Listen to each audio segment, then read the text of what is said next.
Welcome to the news now. And our first story, incumbent chairman of the opposition National Democratic Congress, Samuel Ofosu-Ampofo, is lacing his boots to face perhaps his biggest political battle. He comes up against the incumbent General Secretary Johnson Esiedun-Ketia on the December the 17th National Delegates Congress of the party. Now, win or lose, one of the contestants will come out politically bruised. But Ofosu-Ampofo is confident of victory. Elton Brobe has more in this report. The gloves are off, the line drawn in the sand, and there is no holding back as incumbent national chairman of the NDC, Samuel Ofosu-Ampofo, sticks his neck out to face perhaps the biggest battle of his political career. He will face the General Secretary of the NDC, Johnson Esiedun-Ketia, in the contest of pride, supremacy, and command in the NDC. But he's absolutely certain he will retain the chairmanship slot. Just 2 years in office as chairman of the party, together with my team of dynamic executives, we were able to increase our seats in parliament from 106 to 137. And our presidential votes also moved from 4.8 million to approximately 6.3 million. A very quantum jump. With your support, we can rescue our beloved country from the clutches of the Akufo-Addo MPP government that has brought untold hardships on Ghanaians. Samuel Ofosu-Ampofo has had an illustrious political life since age 29, when he was first elected as branch organizer for the Fantiako constituency in the Eastern region. He will later go on to become a district chief executive, a deputy regional minister in the Eastern region, national organizer of the NDC, and a local government minister. He says the experience gained over the years is unmatched, and assured he will lead the NDC to win the 2024 general elections. I pledge to continue to build an all-inclusive party, united and focused under the guidance of our core values of freedom, transparency, solidarity, probity, and accountability. And if I tell you I'm a unifier, indeed I'm a unifier. But his reign as national chairman of the NDC has not been without criticism. The party's poor performance in the 2016 general elections, an allegation of non-collation of election results in the last elections, has been blamed on him. But Ofosu-Ampofo is rejecting the charge. We collated our results. It is very clear. We have every resource there. And in that case, if we did not collate results, the chief executive of the party is the general secretary. He runs the party day to day. All the departments of the party under him, they report directly to him. So if he's coming to contest me, why do you single the chairman out and say the chairman should be held responsible? No, but I'm saying that people have their jobs cut out for them. I am not responsible for collation of election results. He also believes the contest between him and Mr. Esiedun-Ketia could have been avoided, as it risks dividing the party ahead of the crucial elections in 2024. This move is a wrong move. It is not a politically correct decision. It may pursue in a personal interest, but we should have looked at the larger interest of the party. And there were moves by the Council of Elders. His Excellency President Mahama Nkasa making moves more than 1 year ago. And the General Secretary said that he had not taken a decision and that he has options. And so there were moves. There were every effort that was made to prevent this from happening. But, well, you can force the donkey to the riverside, but you cannot force it to drink. And if the person says, I'm going, it's a constitutional right. But I think that that right is not in the interest of the party. But as delegates of the NDC decide who should lead the party, supporters of Samuel Ofosu-Ampofo have one demand for their candidate: Kum Ntontom Preko, to wet, kill mosquito once.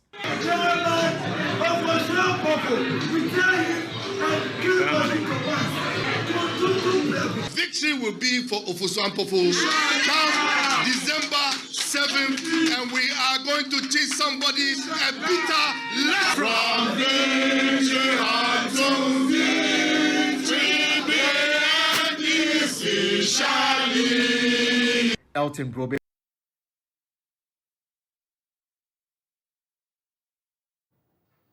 Now, Food and Agriculture Minister Dr. Wusue Friyakoto is asking district directors of agriculture to be proactive by halting the smuggling of foodstuffs and other farm products to neighboring countries.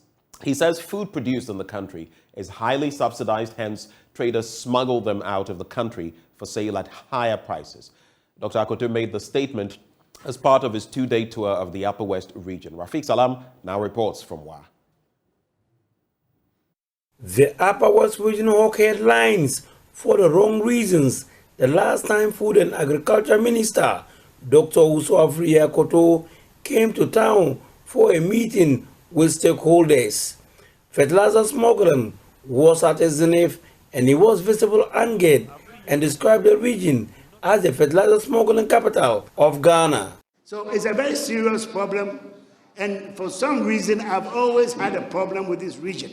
It started with fertilizer smuggling, and that I used to call this region the fertilizer smuggling capital of Ghana, and it's true. 2 years after the tour, it appears the smuggling of the subsidized fertilizer has simmered down, creating another opening which Dr. Afriya Akoto sees as a bigger sin against the Ghanaian taxpayer. And now, with the withdrawal of the subsidy or the reduction of the subsidy substantially, they have now turned their attention to our products, which is even more dangerous.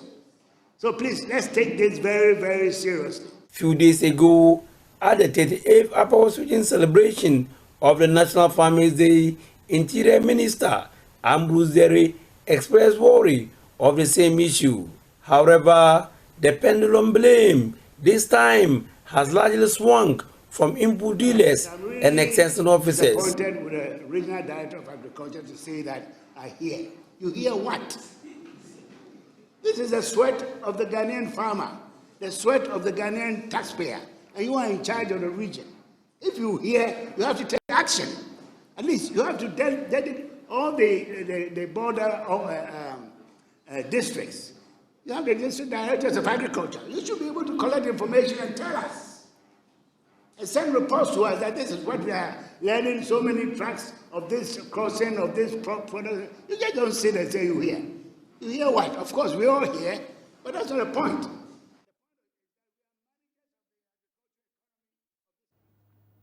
Or staying on the same theme, Asantehene Otumfuose II is worried about the country's overdependence on imported goods, including staples to feed the Ghanaian citizenry, at the expense of the vast plantations available for local food production.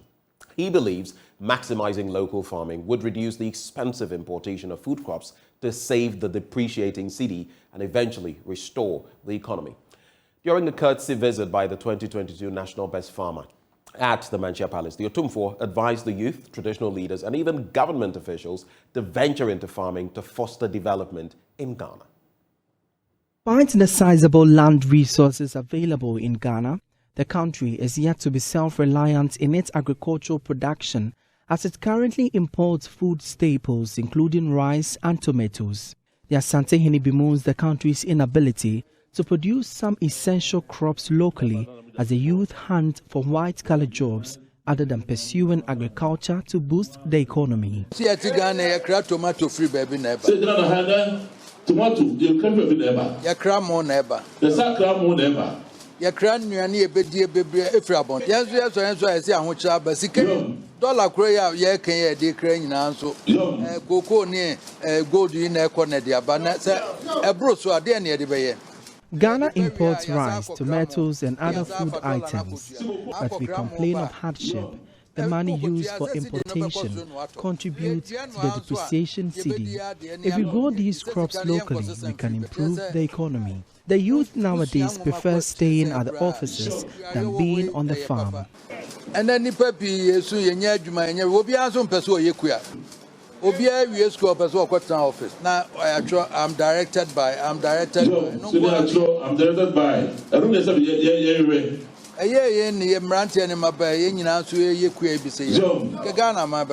A delegation from the Jabin Traditional Council, including the 2022 National Best Farmer, Nana Yausrebo's son of Jabin Maihene, paid a courtesy visit to the Manchia Palace.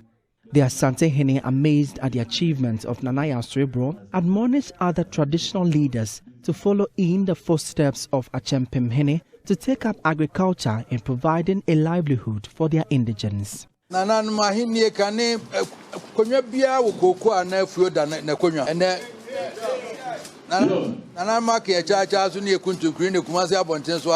every stool has a land allocated to it, but the chiefs prefer to stay in the cities than to farm on these lands. We should emulate this to build our country. Nanaya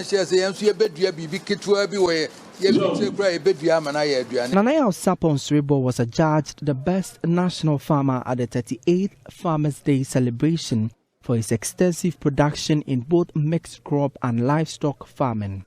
With current technological advancements in farming, the 43-year-old mechanical engineer reiterated the urgency for the youth to be involved in farming. With technological advancement, farming is not the hoe and cutlass method that we used to know, and it's not the small-scale method that we used to know. Farming has really advanced, whereby you can do a lot of things with technology that has come up. So it is good for the youth, with the education that they have, to get themselves involved. And also, as you can see, we have to phase out the aged. You see, and because without farming, without agriculture, as a nation, we cannot survive. For JoyNews, Emmanuel Bright-Kweku reporting. Now, any attempt to forcibly stop nomadic herders from entering the Ashanti regional town of Ejura during the upcoming dry season will have disastrous effects on farmers. That's according to leaders of the Fulani community, who say plans by the security authorities to stop the movement of cattle that are approaching the limits of Ejura will cause them to disperse, inflicting even more damage. This also comes after the Ejura Traditional Council declared a ban on the activities of nomadic herdsmen in protection of farms amidst security concerns. Nanaya Ojima has more in the following report. The Ejura Traditional Council has taken a decision to flush out nomadic herdsmen and their cattle in communities within the area. The chief of Ejura, Bernice II, recently destood his sub-chief for his alleged role in aiding herdsmen to perpetrate crime at Memenase No. 1 and 2. This was after farmers and inhabitants accused the herdsmen of being behind recent robbery attacks, including the killing of a police constable and destruction of farms in recent times. Abuafonhene of Ejura Traditional Council, Nanaya Wapia, affirms the council's decision to evict the herdsmen from the communities. So the Fulani community in Ejura as a whole, we don't have a problem with them. We have never had a problem with them. The issue has to do with those who come in. Normally, they are not even from Ghana here. But as Ghanaians, as welcoming as we are, when they come in, we think that they come to feed their cattle and go away. But they come along with this robbery, kidnapping, and destruction of farm produce. So we've resolved that enough is enough. The leadership of the Fulani community in Ghana, however, says the use of force to stop migrating cattle may cause the animals to disperse, which may lead to destruction of many farms. General Secretary of the Tabita Palaku International, Yakubu Musa Bari, suggests the traditional authority soften its stance on the matter. The timing of his invoking was very, very close. The animals have already moved. They are even close to enter. And if you say you disrupt them and stop them, they will spread. And that will bring a lot of security threat within that community, within the community or even the district. Musa Bari also expressed concerns about what he described as continuous stereotyping of the Fulani community. We are also whistleblowers to the security. When we see, we spoke, we engage them and bring out the bad notes to them. By the end, the next minute you see them out on the street again. And then the information we are getting, allegedly, they have godfathers. When they are being arrested, some godfathers came with huge amounts, change hands, and these criminals will come out again. The Member of Parliament for Ejura Setridumase, Mohammed Bawa Brahma, who is also a member of Parliament's Defence and Interior Committee, called for urgent solution to the concerns in the area. They should come out with a plan that their coming will not endanger life and property. And if whatever plan that they bring sits well with the traditional authorities, all of us will sit down together and see whether their continuous influx into this constituency will not be to the detriment of our people. Police in the area are continuing investigation into recent attacks, including the killing of the police constable. For JoyNews, Nanaya Ojima, Ejura. Now, Director of African Studies at the Oxford University, Professor Miles Lamer, says a major way of ensuring optimal benefits of the mineral resources on the African continent is through corporate social responsibility. The University of Oxford, in partnership with Ghana Gold Expo, is seeking to promote corporate social responsibility in mining communities. Now, in an interview with JoyNews, the Oxford University professor said there was no better time than now for a push as far as the corporate social responsibility agenda is concerned. Everyone knows that the vast majority of Africa's mineral resources, the continent is hugely rich in gold, in copper, in cobalt, in other minerals. And for a century, those resources have flowed out of Africa. Africans have seen very little benefit, either at a government level or at a community level. We think that corporate social responsibility provides one good avenue to ensure that more of the resources produced by African minerals and African communities stays on the continent. So Oxford University's African Studies Centre, of which I'm the director, is collaborating now with Ghana Gold Expo in a workshop to explore what is being done in corporate social responsibility, good practice, but also sometimes its limitations, to hope to improve that. So we've brought experts from Oxford, most of whom are themselves African, Ghanaian, Burkinabe, Zambian, to learn about practicing corporate social responsibility and to try and find ways to influence and to encourage good corporate social responsibility. That means paying taxes and royalties, but it also means investing in the communities that produce gold and are affected by gold production. Corporations in Africa have responsibilities for communities in every sector, in banking, in finance, in industry. But mining has historically been an area of particular exploitation. Mineral resources have often been smuggled out of the country, they can be easily manipulated, and Africa is, of course, particularly rich in minerals. But mining in Africa, unlike in other parts of the world, hasn't always led to industrialization. We don't see mining-based secondary industry that can add value. We don't see enough refining, for example, of these minerals on the continent itself.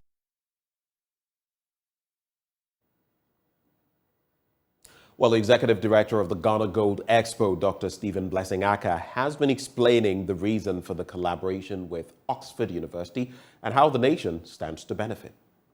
Ghana Gold Expo is an international platform that connects and collaborates with various key stakeholders in the mining sector. So we decided that we are bringing Oxford University together because we want to bridge the academia and the technicality in mining.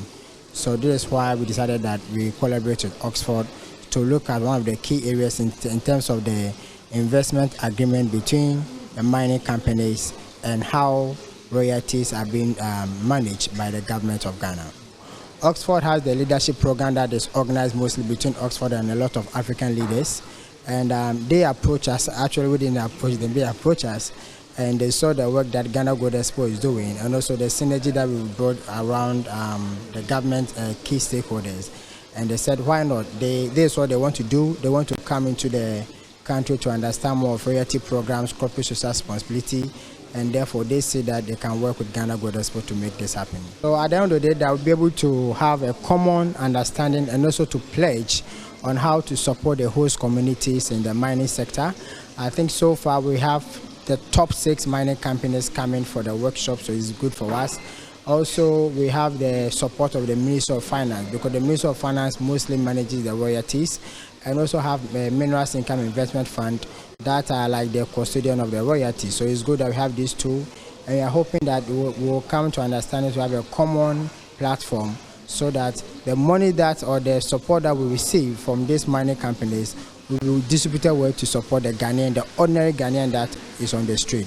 Because more often, we have more than 60 mineral resources, but we all know that we are not seeing the benefits. So we are hoping that this workshop is going to open doors for the mining company to have a full understanding on how to give back, and also for how government can also distribute these returns to the people in Ghana.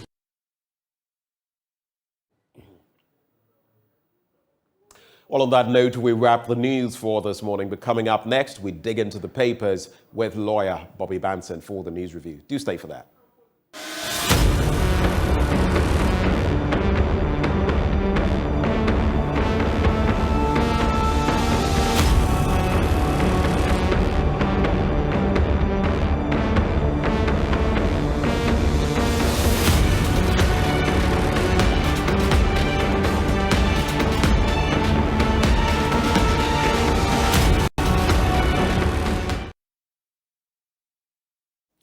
Well, thank you very much for staying with us as we get into the newspapers this morning. We have just a few of them this morning. It's a bit of a barren morning when it comes to the newspapers, but we'll make do with what we have and lots of topical stories to delve into as well. Joining us for that conversation, we have Bobby Banson, lawyer, and a man of many things. He is one who takes no prisoners. Bobby, it's good to have you this morning. I think you'd have to unmute. I have. Good morning, Ben. I don't know whether that's I should be happy or I should be worried with that description. I think you should be happy. I think you should be happy. You take no prisoners. You say it as it is. And I think not just in our world today, especially in Ghana, we need people like that who can say it as it is without too much sugarcoating. Because sometimes, we all know what something is, but, we'll try to be too politically correct. I think in this day and age, we need a lot more people who are less politically correct and more truthful to the people generally. So good to have you on board. I think this is the first time we're doing this, right? For the news review. I think I have once also. Was it with me? I should think so, Ben. I should think so. Okay, then my bad. I'm always with you. Then my bad. But anyway, let's go ahead. With just a comment. There's one of my favorite lines in our national anthem is fearless honesty, right? So whenever these days we don't sing it as often unless the Black Stars are going to play. But if we are reminded of the words of the national anthem, I believe that every Ghanaian would have that sense of responsibility and obligation, not to a political party or to a cult or to a person, but to the nation that our forefathers left for us to build. And it's really interesting that you went to the national anthem, because the words in there, talking about making our country strong and great, or great and strong, because some people have said it's great and strong, but you have to be strong to be great, and all of that. And even the second stanza, which we never sing, but which is in there. When you look at the import of the wording and how we lead our lives, both as followers and as leaders. Anyway, but let me run these two things by you very quickly. So we have some of those MPs from Qatar returning. And, many people have criticized that whole action. Very recently, Dr. Nyaho Tamaklo, himself a founder of the MPP, came out with his own thinking on parliamentarians and traveling at that point in time. Dr. Kabiru Mahama, who is with the office of the vice president, has shared his concerns, saying the president would be appalled by the fact that the budget had to be debated, and yet we had some of our MPs, in Qatar enjoying themselves. But Mr. President himself also went to support the Black Stars. He was in Qatar. What do you make of that? And when you're done, just the second issue, the matter to do with Section 35(5), when it comes to, I'm sure you know exactly where I'm going, when it comes to the William Atu Essien issue and Justice Bafo in court, and everything that has been said about it in terms of, the state is doing no wrong, this is the way to go in terms of plea bargaining, and others saying no. In fact, the justice of the court disagrees. He says it is not the state that is affected here, it is the bank and the depositors. There are so many thoughts on that. What is your take on these two matters quickly? Okay, I would want to start with Qatar. And full disclosure, I was in Qatar myself. Okay, welcome back. You didn't go there on the ticket of the state. I didn't see any of the parliamentarians. The irony, or maybe if there was no serious business to have been discussed in Parliament, the parliamentarians are human beings. They have a right to follow their passion. Right. But you see, they are there. They took an oath of office that required certain obligations of them.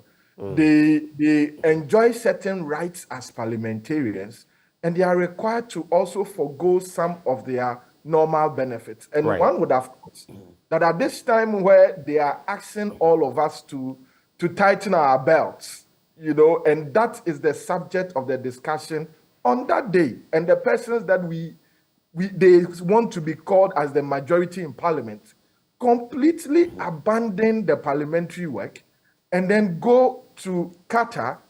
I mean, it may be at their expense. Nobody is saying that it was state-sponsored.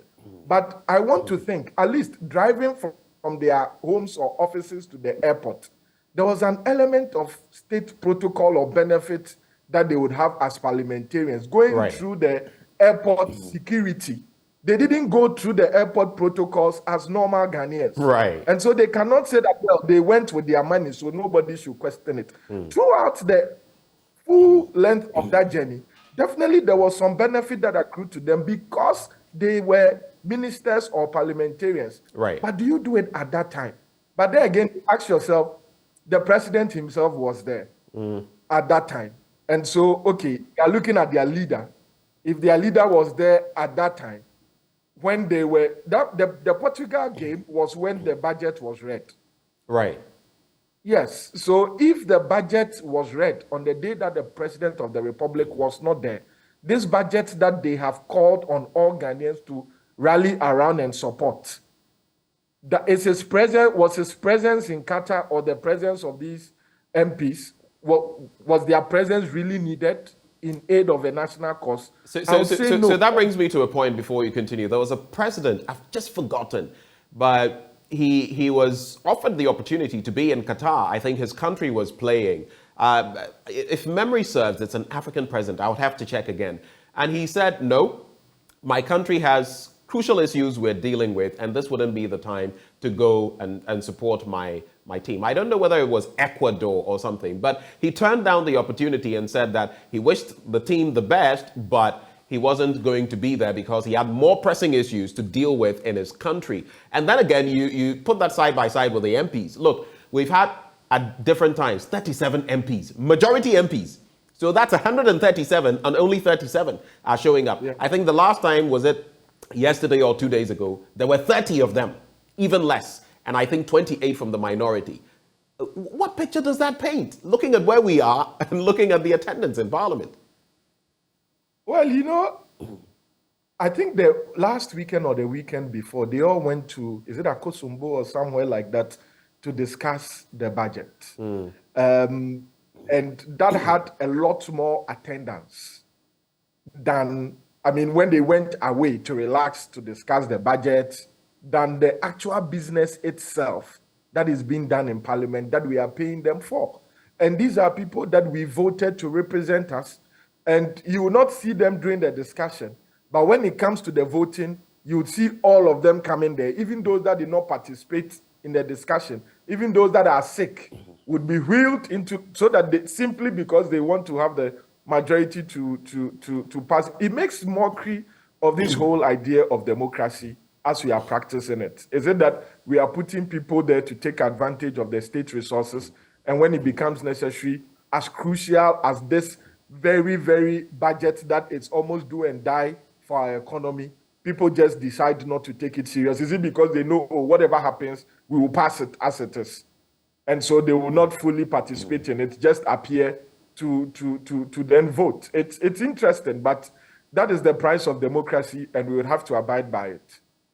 All right. So before you get into the Atuesian bit, let me just start with the Finder newspaper, because that's one of the major stories in there. So the headlines in the Finder: Atuesian to pay 32.5 million Ghana cedis as reparation and restitution, and interest on 57.5 million Ghana cedis. There's also NSS to upskill personnel into great nation builders. That story on page 4. Unfortunately for me, when I hear some of these things, yes, positive, but we do a lot of talking in this country and very little walking of the talk. Alan asks people of Hohoi to back government's recovery efforts. That is Alan Chermanting. There's also 1,525 pass out under YEA's Community Police Assistance Module.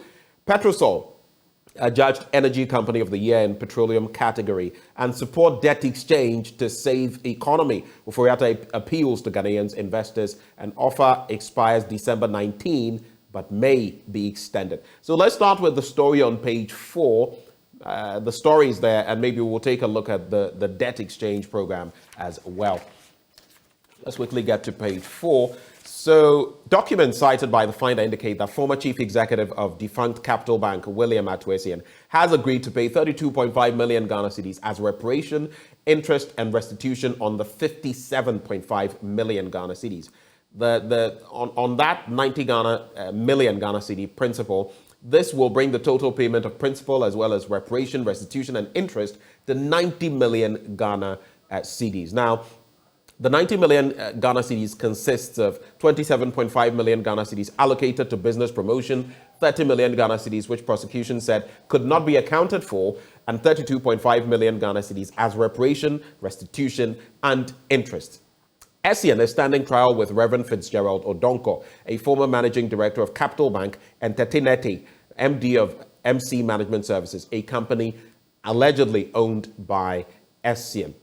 These accused persons, just to wrap, were said to have misappropriated 622 million Ghana cedis in liquidity support offered by the Bank of Ghana to Capital Bank.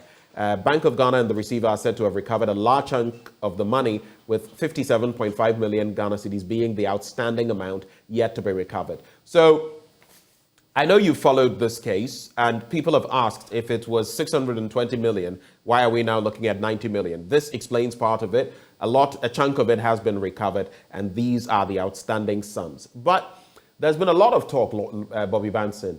The judge in question, 3 years, the options were always on the table. 3 years down, right at the dead of the ruling, we hear Atuesian's, counsel coming through, and this is the option they're trying to trigger. Justice Baffour has not been enthused. He's made his comments clear. Do you think he overdid it, maybe in a way making clear where his ruling would go? And what do you make of this entire matter in terms of the AG's department willing to give him these options? Well, I think we should applaud the judge. Justice Baffour. Yes, it is judges like this that we should, we should hail. This is my reason. The judge sits there and he owes an allegiance not to the AG's department. His allegiance is to the state. He's there to interpret the law and apply it, even if the AG proposes the law to him or the AG does not propose the law to him. Now, you charge somebody or three persons, right, for misappropriating 600 and something million. You charge them. I believe, and I stand to be corrected, that one of the charges or the counts is conspiracy, because they put all three of them there, right? Now, you go through a whole trial where the accused persons, or let me narrow it down to Mr. Essien, has pleaded not guilty, has testified, cross-examined.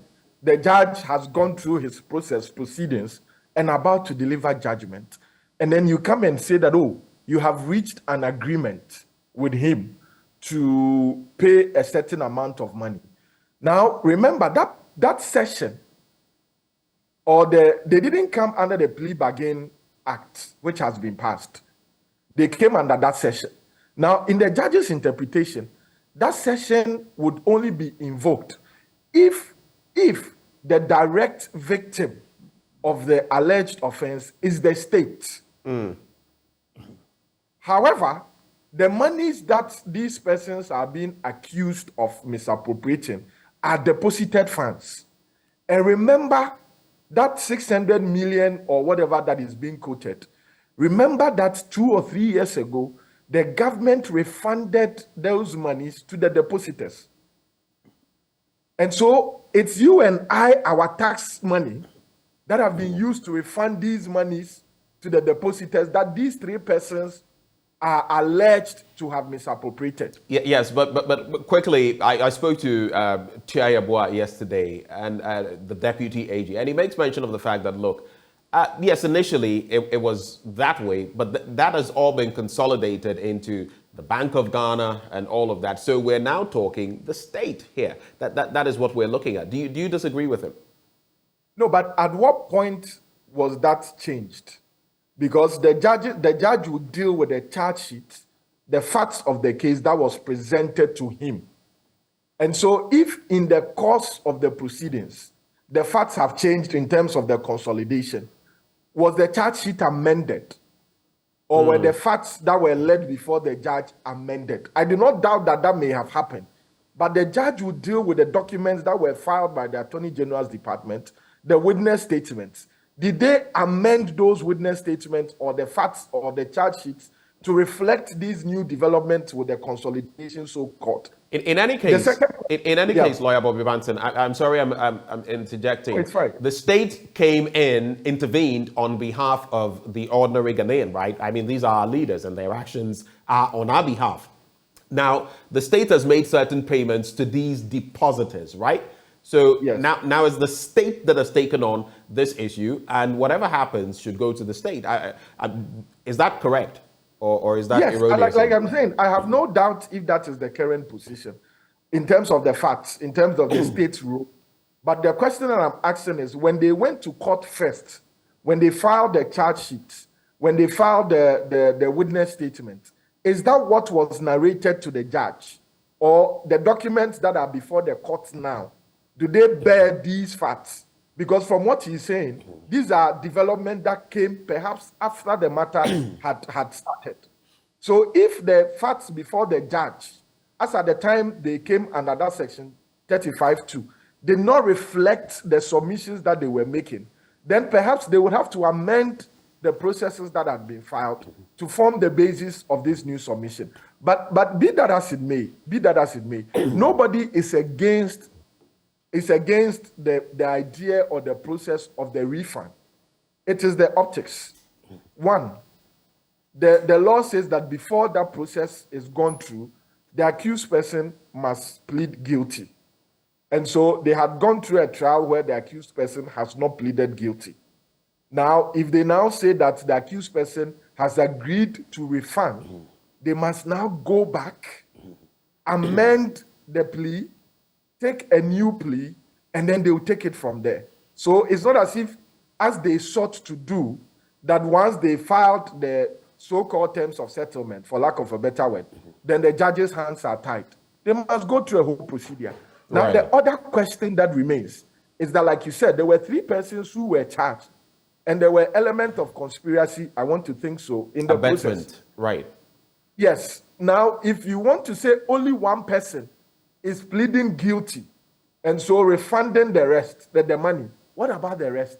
I spoke to Tiayabo about that yesterday, and he said, well, there were cards on the table for the others if they wanted to trigger the options, because you know that for some of them, there are other angles to the conversation when it comes to the crimes that have been committed, for which if they were to admit guilt, the consequences could be pretty different. So, but the point he was making was that in the end, the options are available to all 3 of them, and depending on their admission of guilt or otherwise, then we would see the way forward. For some of them, it may not simply be coughing up some sum of money. That's basically the point. But it's also... But Ben, go ahead. Procedure, I don't know, I stand to be corrected, whether it is sustainable to charge 3 persons with abetment or conspiracy, and then let one person off the hook, whether the charge can be sustained against the rest.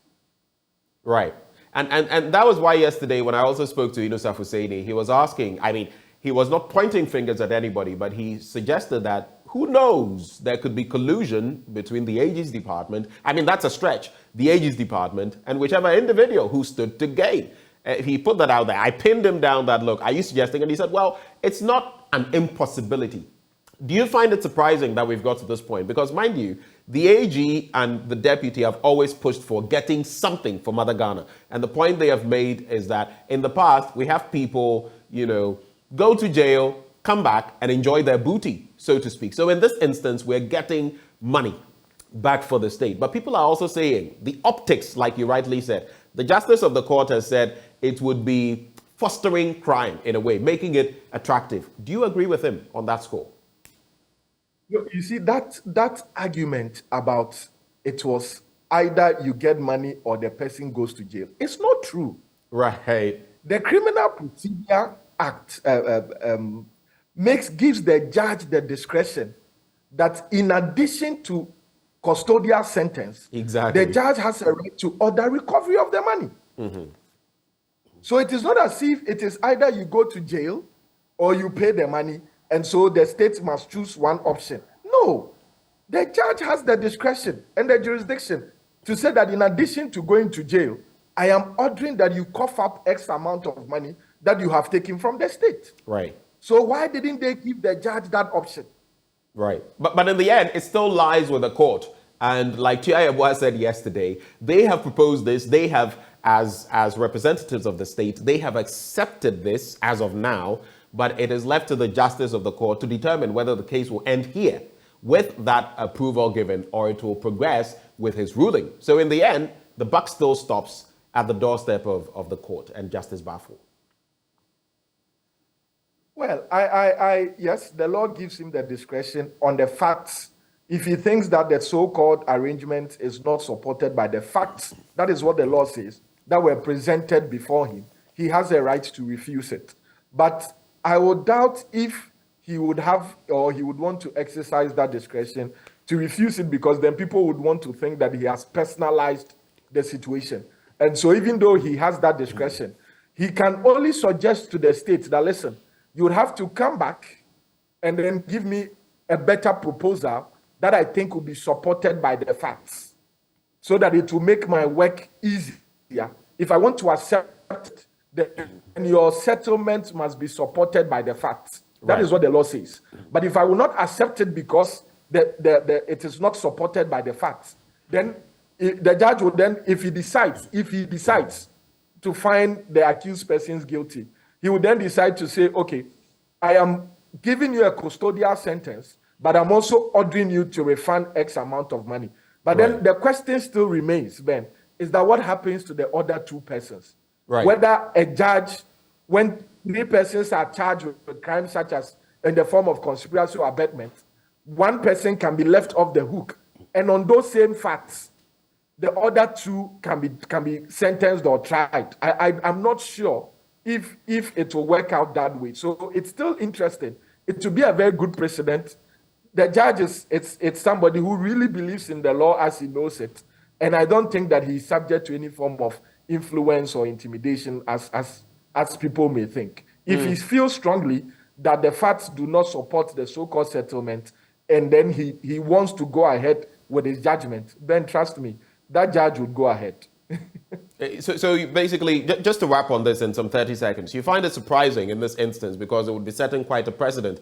3 people, and in fact, the prime person involved in this is Atuesian. The others are, A2 and A3. So A1 gets to walk away, supposedly, and what happens to the others? That's the question on everyone's mind. But Tiayabwa, when I spoke to him, Alfred, yesterday, spoke about the fact that the deputy AG, we may not necessarily need jail time for this person once he's giving, these sums of money to the state. But let's say in quarter 1 of 2023, he has to pay 20 million.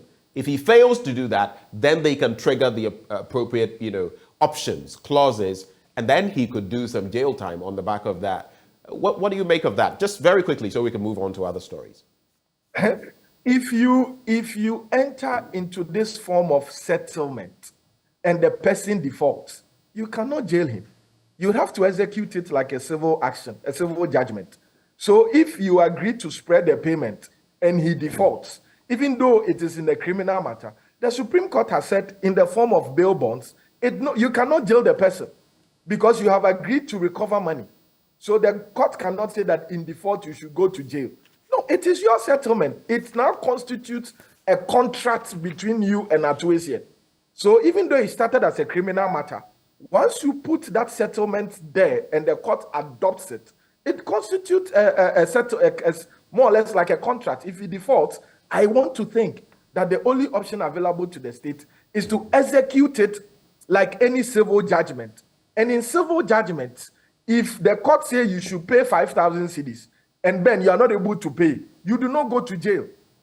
If you don't have resources, if you don't have the assets to be levied and attached, you will walk free. And that is my fear.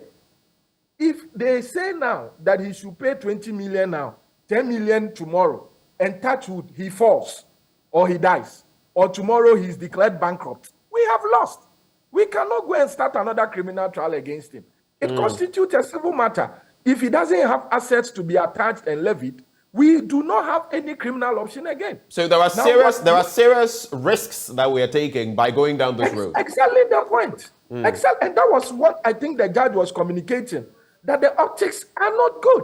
If somebody steals a goat in the village, and then the judge says, because you see, the reason behind criminal prosecution is not only to recovery, but also to serve as a deterrent to other persons. Right. And so where is the element of deterrence, especially when a lot of political meal was made out of this banking cleanup? Right. And we all heard that the persons that are responsible will be punished. Is this the punishment that we were promised? That you take the money, you go and work with it, and then you will come and pay back in installments? Then everybody who can do that and later come back and come and listen. The amount of money that the state has lost in this prosecution, the investments by the state, who is quantifying them?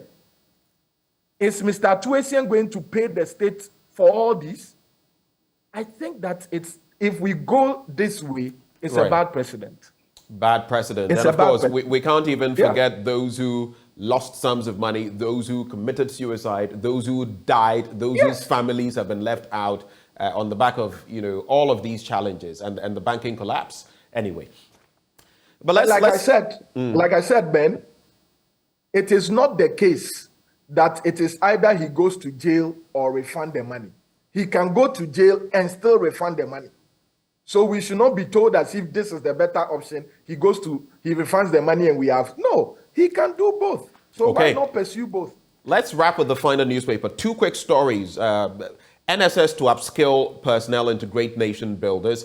And the National Service Scheme has unveiled a plan to hone the skills of 6 personnel to under 6 modules and make them employable. Again, we have quite a number of modules being spoken of, just as we had under NAPCO. Well, in this instance, the modules are NSS in teaching, housing and construction, micro, small and medium enterprises, accounting aid, IT solutions, data and research projects, as well as support for the Ministry of Tourism, Creative Arts and Culture. And of course, the executive director of the NSS, Osei Sibe Entry, unveiled the plan in Accra at the minister's media briefing. But moving away from there, support debt exchange to save economy. And government is seeking overwhelming support of bondholders for the newly launched domestic debt exchange program, since the success of what it calls necessary endeavor depends on the cooperation of the public. Now, the debt restructuring, which is expected to deal with high interest payments on the public debt, is part of a 4-legged approach adopted by the government in 2023 budget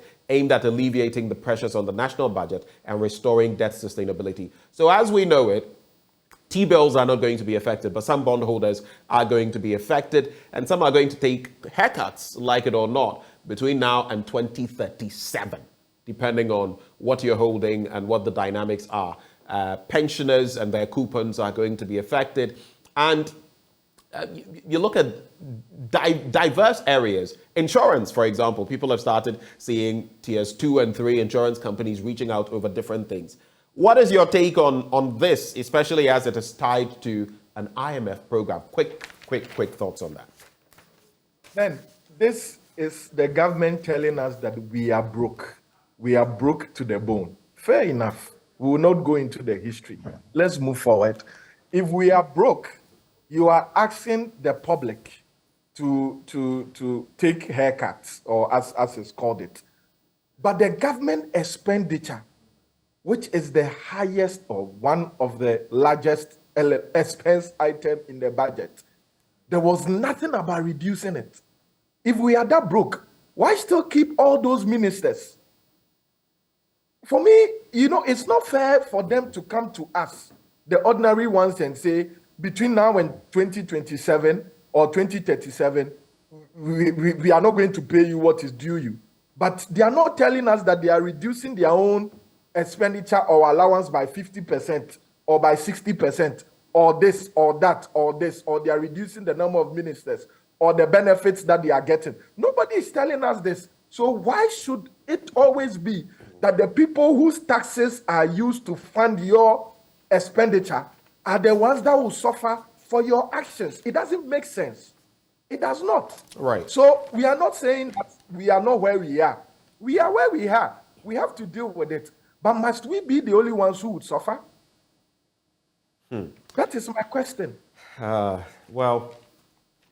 Interesting thoughts there. Let's get into the Daily Guide newspaper. Debt exchange will boost confidence. That's according to Governor of the Central Bank, Dr. Ernest Addison. Be bold to reshuffle, former President Kufuor says. And he has joined the widespread call on President Akufo-Addo to reshuffle his ministers. According to him, the president should have the confidence to sack or move his ministers from their positions if they are no longer delivering on their mandates. He was responding to a question posed to him by Kweku Sechi-Addo when he hosted the Institute of Economic Affairs at his Peduase residence. Then, let's support government to rebuild economy. That's the TUC. And NDC rejects debt restructuring. That story is on page 6. Just a quick look at that. The opposition NDC MPs have rejected the government-led effort to restructure the country's debts, threatening to block the deal in Parliament.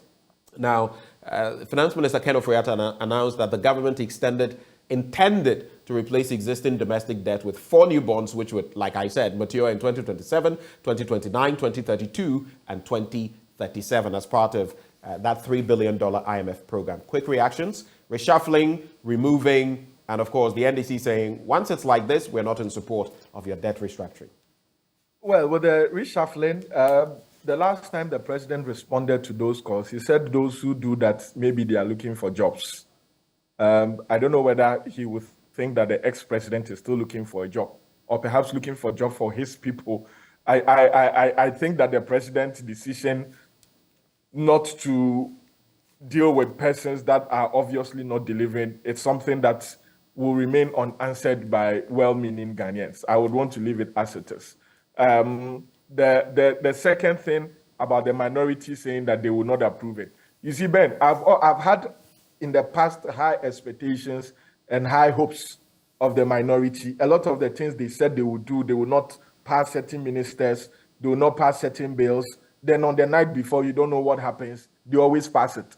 I will not have any expectation of what they will do. They say they will do until they actually do it, unfortunately. So I hope that they carry out their threats, for lack of a better word, and then do what they say that they will do. Other than that, it will just be one of those things. They say they make a lot of noise, a lot of arguments. Then the night before, we don't know what happens. They pass it. Right. The graphic business now. Debt swap remain calm. Banks, pension fund managers to customers. And look, Bobby, even yesterday, I was having an interaction with someone. A lot of people are concerned. A lot of people are panicking. And I think there should be a lot more education to prevent that, which is good for the banks and pension fund managers to come out and come clean on what exactly. But I'm sure it's touchy-feely. They're also finding out how exactly things will go. I've been to a place where I bank, and I've had my own concerns about some things I've been told. But anyway, banks and pension fund managers have appealed to their customers to remain calm as they work with the government to fine-tune mitigation measures against potential spillovers from the debt exchange program. The Ghana Association of Bankers and the Chamber of Corporate Trustees told the graphic business in separate interviews that while they expected the exercise to affect their operations, they were convinced that appropriate risk absorbers would be instituted to cushion their players against unlikely losses. As of August this year, banks had about 81 billion Ghana cedis of their assets invested in all government securities, while the corporate, let me just continue, that story continues on page 6. So while the corporate trustees, which manage the tiers 2 and 3 of pension contributions had invested about 25 billion Ghana cedis of their funds in the government paper. So you're looking at 25 billion for tiers 1 and 2 invested in government papers. And then you're looking at some 81 billion Ghana cedis from the banks. Put that together, you get some 106 billion Ghana cedis that could be affected. But they are calling on investors to stay calm. Let me tie in Economy Times, which says Ghana's balance of payment deteriorates, records 3.4 billion deficit, and Ghana's balance of payment deficit has continued to worsen, recording a 3.410 billion deficit at the end of September 2022, compared with only 510 million balance of payment surplus in December 2021. Inflation expectations high. That's according to the Bank of Ghana, and government to shift focus to fiscal stability and IMF support. Quick thoughts on this. So our balance of payment has just got worse from 510 million to 3.4 billion. You can look at the different dynamics there. And the banks and pension fund managers are saying, take a chill pill, don't overreact. Quick reactions? Well, they've not, they said they are now going to discuss the how to make sure that we do not suffer. I mean, in the past 10 years, it's been lots of ups and downs for persons who have had money in banks or in with these investors. We cannot take a chill pill when so if you have your money and they are telling you you've lost it, I mean, they can quote all the verses in First Samuel, you know, until you have your money in your hands, you will still panic. And so telling us that, oh, don't panic, I think it's a bit of understating the effect of what is actually happening. I think they should come up with a specific, tangible roadmap that would make sure that we will be cushioned against some of these things. Because they have happened, and we saw it coming. They were warned, they were told that we will get here. They kept telling us we will never get there. We will not get there. Now we are here. You are still telling us that we should chill. We cannot chill.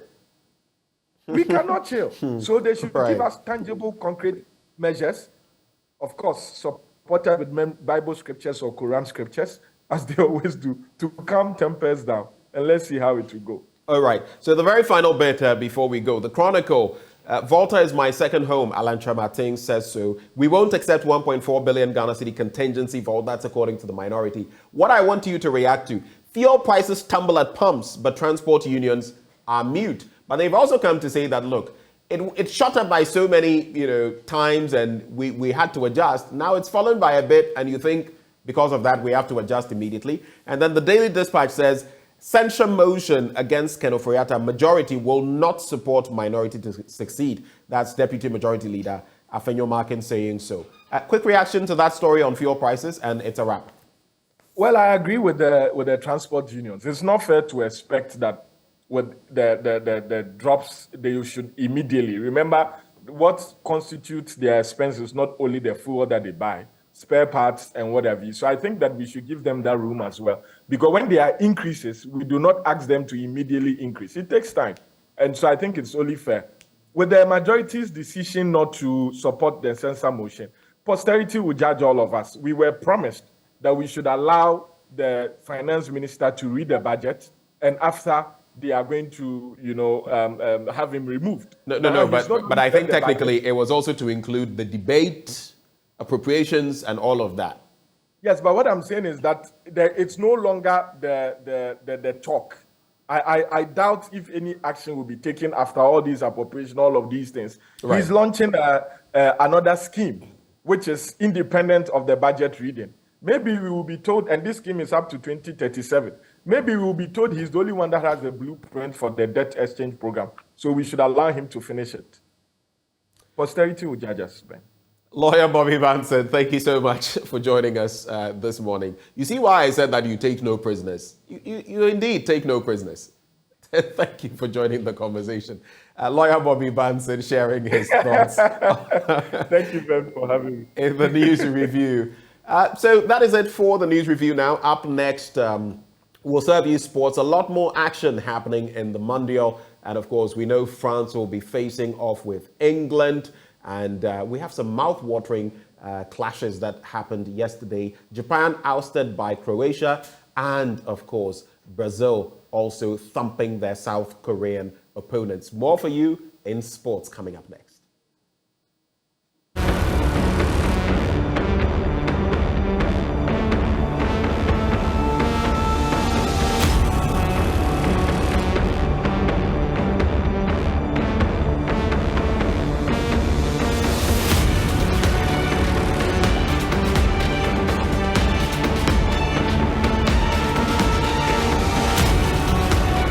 Thank you for joining us for Sports on the AM show. My name is Abigail Senasusu. Let's begin with some domestic news. And the Ghana Football Association has announced the date for the resumption of the 2022-2023 Ghana. So the national team now in Black Stars forward Inaki Williams says Andrea Yu is not responsible for Ghana's exit from the 2022 FIFA World Cup. The captain missed the penalty in Ghana's 2-0 defeat to Uruguay in the last Group H match. Inaki has jumped into the defense of the 32-year-old. Yes, stay here is an honor for me. My family is in the sky. I think this is one opportunity for top player, and I'm come here to help of Ghana and all my teammates, and I'm very happy for stay here. And then outside after the World Cup, you've gained a lot of experience. What are some of the important things you've learned at this World Cup? Yes, one of my lesson is to be always together. The Capi says is his faults, but no, the faults is for everything. This is a team, this is Ghana, and Ghana lose together, and Ghana win together. And I think this is the lesson I learned here. Now to the World Cup, and goalkeeper Dominic was the hero, saving 3 penalties in the shootout as Croatia edged past Japan in a 3-1 victory to reach the quarterfinals. This was after the match ended 1-1 in regulation time. So George Addo Jr., who is still in Qatar, was at the Al Janoub Stadium and had a glimpse of that game and put together this report. Croatian fans right now celebrating inside the Al Janoub Stadium because they have made it through to the quarterfinals once again, and their dream of going one step better than what they did last time in the World Cup is definitely on as they make it through in this one. But the Japanese to my left are not really excited. They will have felt definitely that they should have won this game. They started this game so well, played out this round of 16 game here at the Al Janoub Stadium, got the first goal to Almeida in the first half, but they came back in the second half. The Croatians found the way back and got a wonderful goal through Perisic, who was inside the 18-yard box and headed that onto target. The scoreline remained the same at the end of the second half, and into extra time, the first and second half still remained 1-1, and so it meant we had to head into the lottery of a penalty shootout. Japan looked very prepared for the game, but looked so unprepared for the penalty shootout. They missed 3, and all 3 of those penalties were saved by the Croatian goalkeeper, Livakovic. Croatia missed 1 penalty, but ultimately did the job. They put 3 in the back of the nets, and that certainly means they're through to the next stage of the competition. The Japanese fans still believe they could have done something, and we all here as neutral fans agreed that Asian football and indeed Japanese football is on the rise. So sad, so cruel that they got knocked out this way, but that's the game of football. They'll be out of the competition, and we'll look forward to what comes from here. George Addo Jr. reporting from the Al Janoub Stadium, where Croatia have just knocked out Japan in the round of 16. Now let's get reaction from the 2 nations. Croatian Ante Budimir and Japanese left back Tomiyasu have been speaking after that particular game. Yeah, it was really complicated. It was really complicated. The team who is really compact, who is really tough, I would say, because they were the first in the group with Spain, with Germany, and we confront the team like we expected, and it was a tough game, but yeah, we are so happy to be in the next round. Yeah, you were in the final last World Cup. You are likely to play against Brazil or Korea. What is the target for this year? What are you hoping to do? Yeah, we are so happy to be in the top 8 in the world.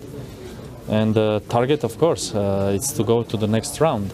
We need to see who will be our next opponent, and from tomorrow we will think about them. If it's Brazil? If not? Sorry, I think we are not deserved to win. We should have done better, much better, and we are not deserved to win. This is football. Just the game today, and that they won the game today. I thought we couldn't manage to achieve our objective. It was too close, but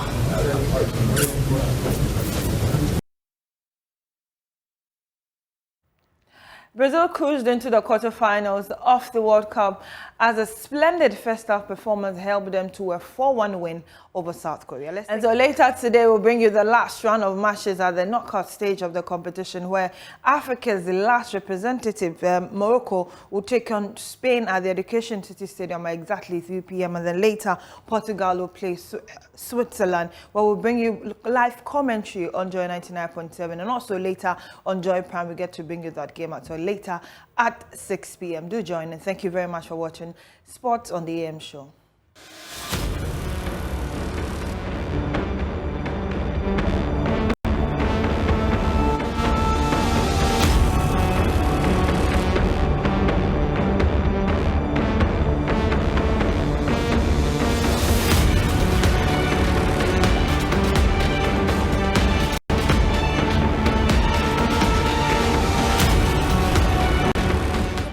Government will be slashing interest on bonds for 2023 and then spreading interest payment over the next 15 years. It is the first time since the 1972 commercial loan default that the country has unilaterally announced a debt default. Key in the debt exchange program is the suspension of interest payment for institutional bondholders. The minister maintained that individuals will be exempted from the planned debt exchange program. The combination of adverse external shocks have exposed Ghana to a surge in inflation, a large exchange rate depreciation, and stress on the financing of the budget, which taken together have put our public debt on an unsustainable path. To address the ongoing economic crisis, the government has requested financial support from the International Monetary Fund. We expect to reach a staff-level agreement soon on an IMF program aimed at restoring macroeconomic stability and protecting the most vulnerable. To this end, as a government, we are determined to implement wide-ranging structural and fiscal reforms to restore fiscal and debt sustainability and support growth. Meanwhile, Chief Economics Officer and Director of Treasury and Debt Management Division at the Finance Ministry, Samuel Dankwa Arkest, clarified who will be regarded as an individual under the program. The individual in this case is a natural person. All of us sitting here are individuals, so we are natural. I can see you, you can see me, you can talk, we can talk. So you're natural. And if you're registered in the CSD, so in the list that you have, the CSD has registry of everybody who has invested in government instruments. So if it's an individual, it is tagged as such. So it's easy to identify who an individual is. Among other policies, government plans to reduce its public debt stock to 55% and is currently working with the World Bank to review its flagship programs. Ken Oforiatta is hopeful these measures will put the economy back to recovery. We accordingly anticipate that inflation will be returned to single digits, ensuring that real return on these new bonds will be protected. As His Excellency the President declared in his address to the nation on 30th August, 30th October 2020, and I quote, "To restore and sustain debt sustainability, we plan to reduce our total public debt to GDP ratio to some 55% in present value terms by 2028. This debt exchange provides an orderly way to put our economy back on track." Mr. Oforiatta hinted that government will be turning their attention on external debts once the domestic program kicks in.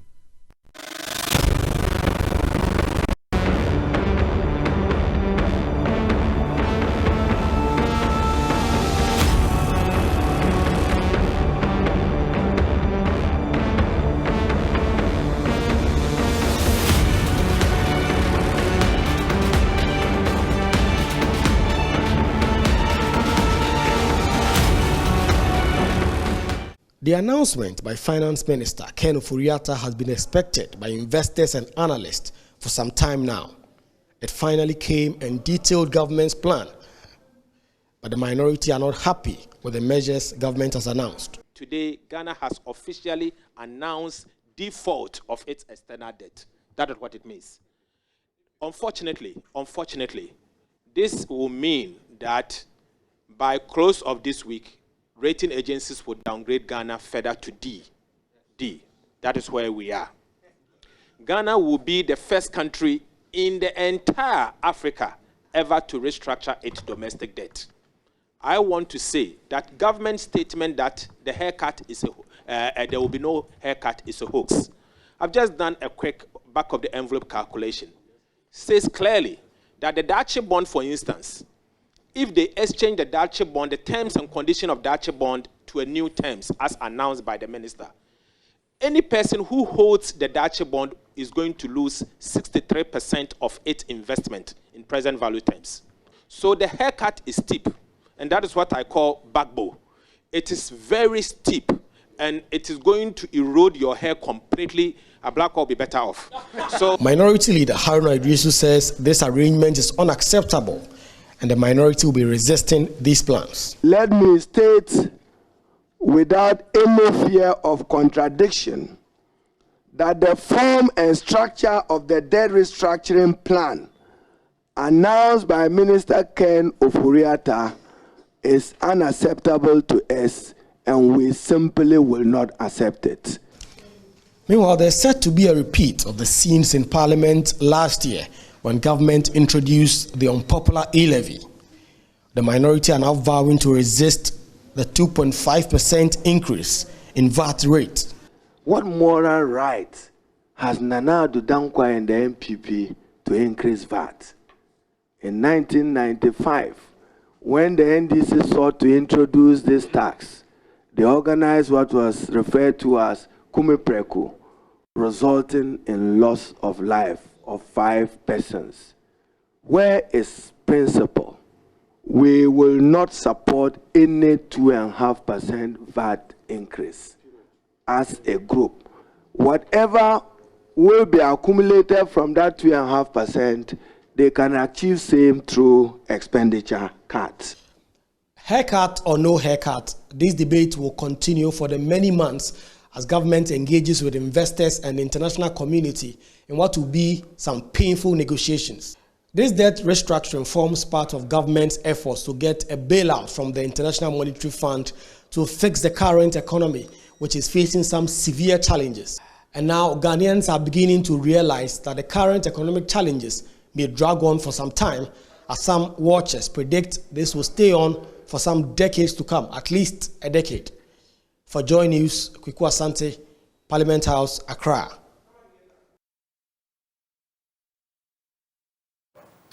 Well, and that is what transpired yesterday as the finance minister, together with some others from the finance ministry, shared their thoughts with us about this debt exchange program. Before we get into further details, I also have joining me here for the conversation, Bernice Abu-Baidoo at Lansah. Good morning, Bernice. Good morning to you, Benjamin. How are you doing? It's a Tuesday morning. It's been quite a morning. Mm-hmm.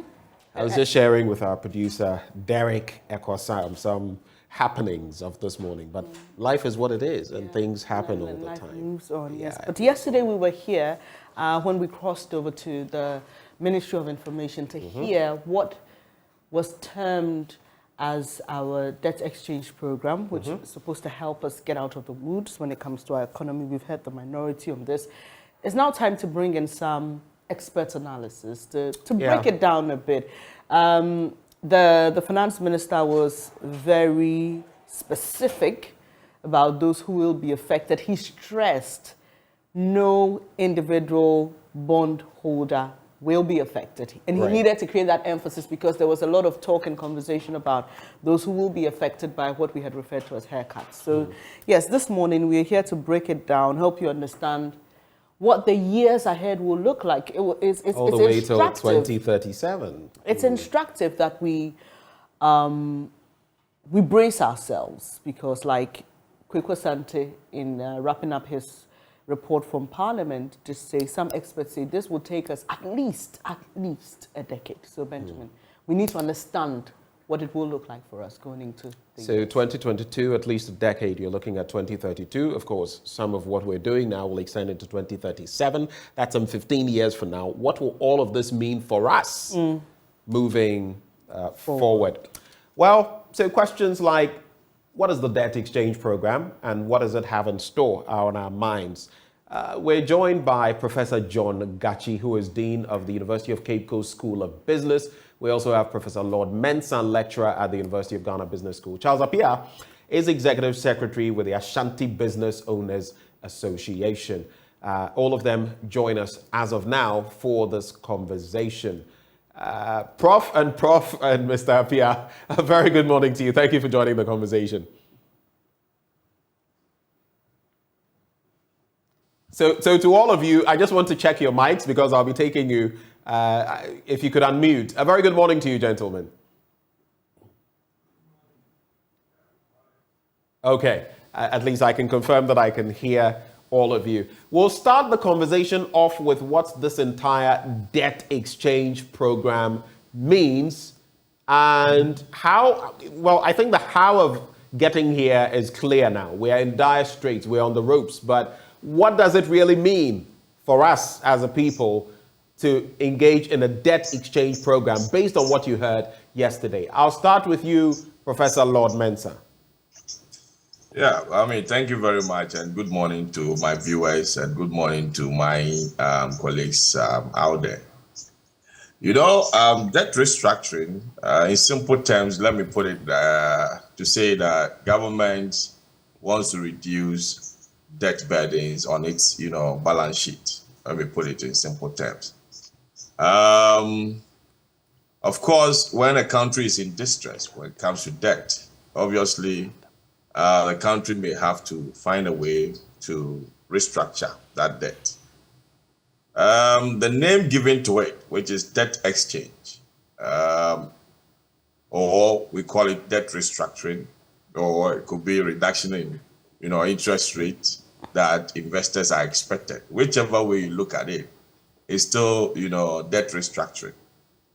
But effectively, you see, the government went into contract with creditors, and the creditors had expectations. And the expectation, if I should break it down, you went into an investment, and the investment contract says that you're going to enjoy possibly 25% per year. Now, government says, okay, fine, I borrowed your funds, but then looking at the situation, the economy, and then things that are happening, it will be difficult to pay you. So if I'm paying you 25 per year, then possibly I will have several means of softening things for you. Other than that, I may go to ground zero, and in the end, you will not get your money at all. So usually, when a country is about to default, there's a room for that debt restructuring where creditors, instead of waiting for default to take place, not to get anything at all, they will be better to have their money, but possibly the money will not come as expected. So effectively, there is an exposure. So the creditor's expectation will not be met, because if you are asked to, the contract says, or the bond agreement says you have 25%, you're not going to get a 25% anymore. Even if you get a 25%, it can be spread over a certain period of time. So in the end, if your contract says you have, 4 years bond that you are holding, it could be prolonged to 8 years, for which, the interest or the cumulative interest that you're supposed to enjoy within the 4 years can be spread within over the 8 years. So in the end, if it's 20%, it will be spread maybe 10% over the years. So at the end of the day, your expectations that you could have gotten 25%, 20% a year, it won't come. So debt restructuring usually happens when, government is about to, not government alone, corporate entities or any borrower is about to default. And in that case, but then before this, debt restructuring, you remember debt is a contract that you go into with, creditors. And in order to keep the confidence of creditors on hand, because you see, the whole financial space is about trust. And if you do anything to derail the trust that the investor community have in the system, you may end up, destroying the economy completely. Now, ultimately, government wants to achieve a target. And what is that target? The target is to reduce your debt on your, balance sheet. The reduction of debt is a benefit to this exercise. You may have to ask yourself, what is the cost? If you don't take care, and the cost that you create after the exercise as a result of, investors losing trust in your economy, there will be a dire consequence as a result of this exercise. Right. So, in simple terms, let me put it that way, it's an exercise that government wants to use to reduce debt burdens, possibly defer some debt burdens, let me put it that way. So that is my simple explanation, before we take off. All right. Prof, your understanding of same. I just want to start off the conversation with each of you giving your take on this before we get into the main issues. Professor Gachi? Okay, thank you very much. So briefly on that, so it's just a precedent, so we can build from there, please.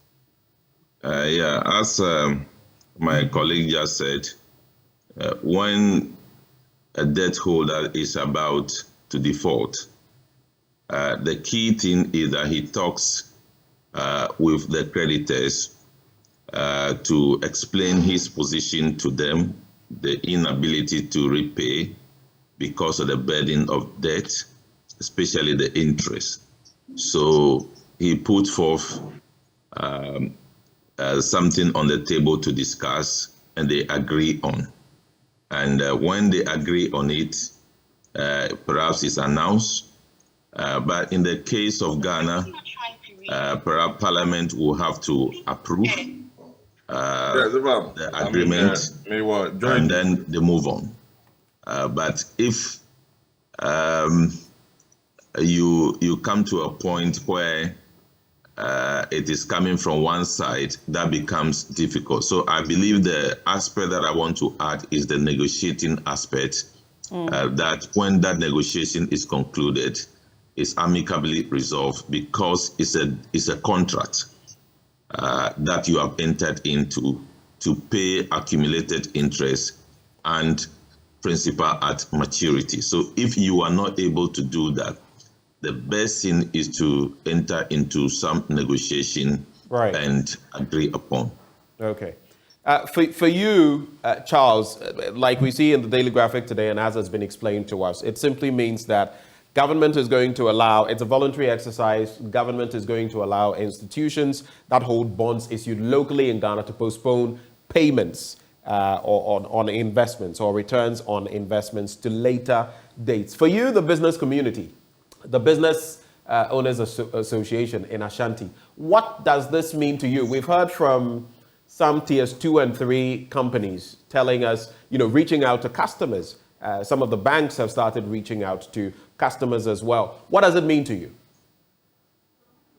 All right. Good morning once again. Just like the two speakers put it right, at a certain point when you can see or you foresee you are not able to meet your debt obligations, it is appropriate to engage either your creditors to what we call the moratorium payment, so at least to give you that kind of credibility, and also to freeze or to give you some space that you can as well borrow.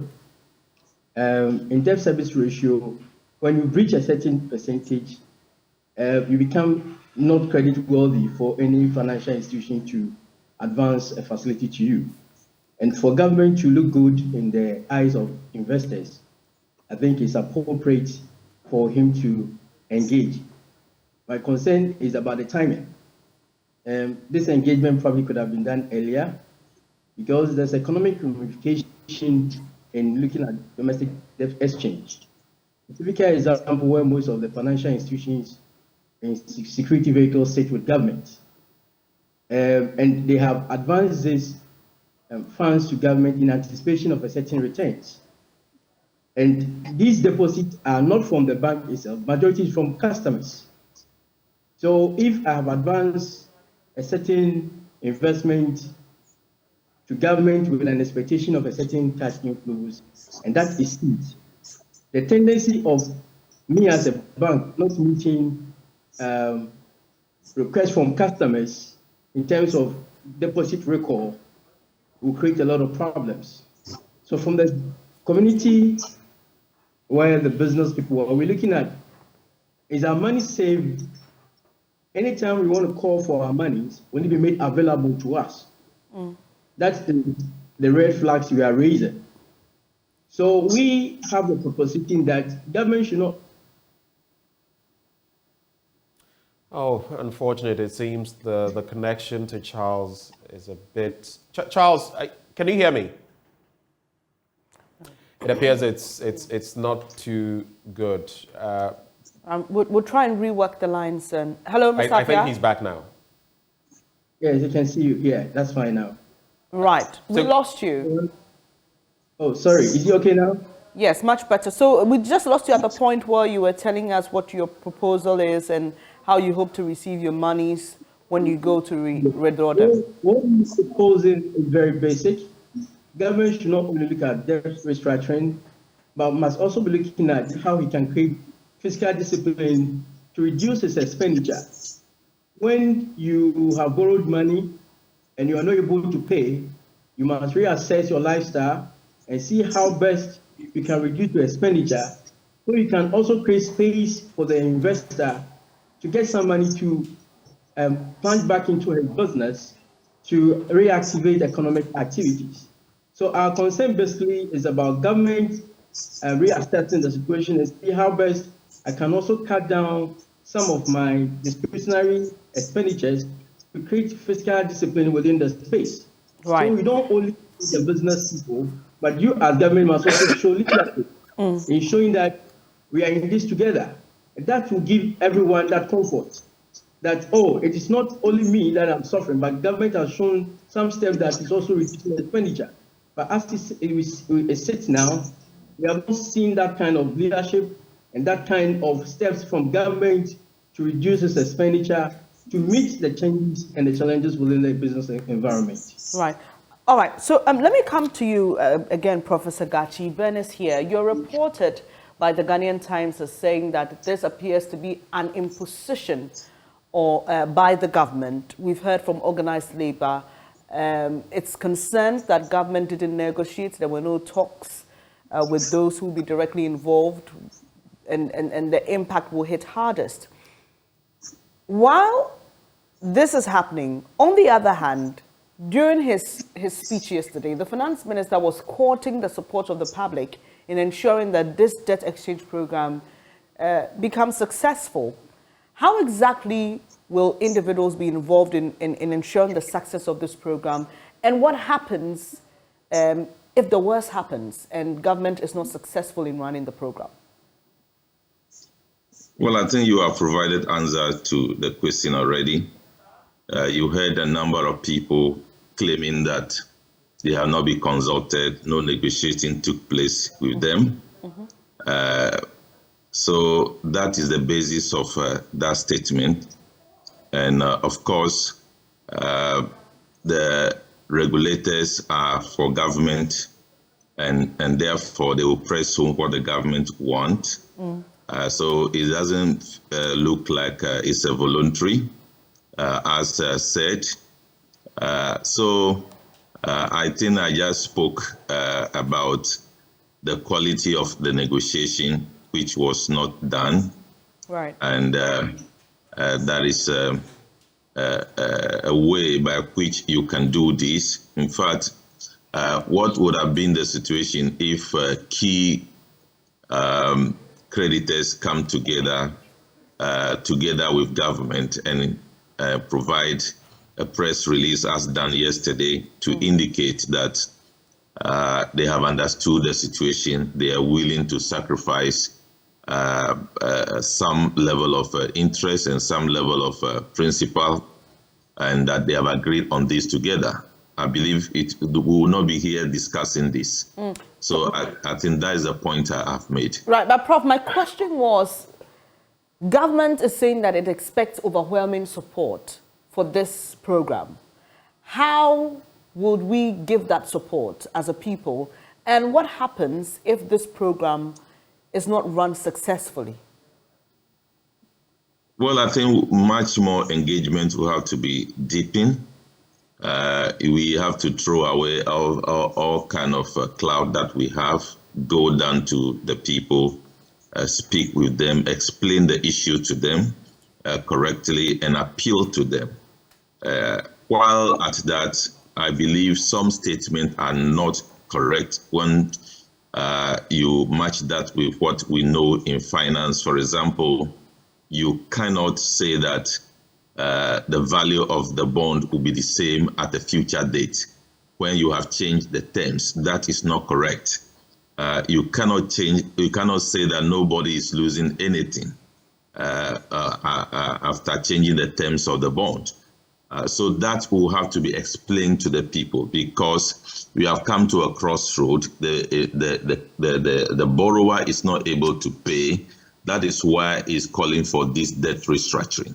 And that should be communicated down to the people, and the people will understand, and then we'll move on.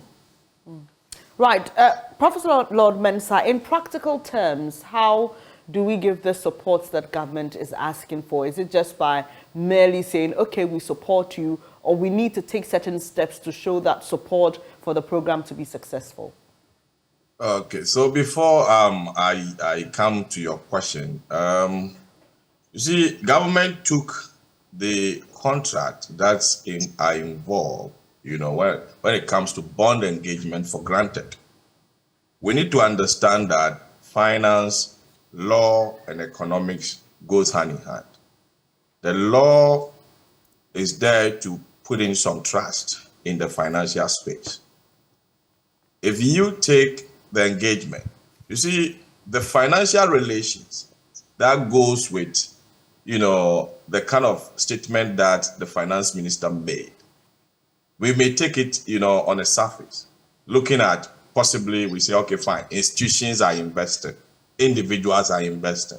So therefore, institutions are going to suffer this kind of, debt exchange, whilst individuals are not going to suffer that exchange. But we need to clearly look at, how many individuals are investing directly into government bonds? How many individuals have central security depository number to invest directly themselves? Most of us are investing indirectly. We invest indirectly through pensions. We invest indirectly through, mutual funds. We invest indirectly through, insurance.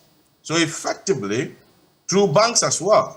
So effectively, the entire financial space is dominated by institutions, which transcend to individuals who have sent their money to the individuals. Right. So before, such an engagement, I'm coming to your question.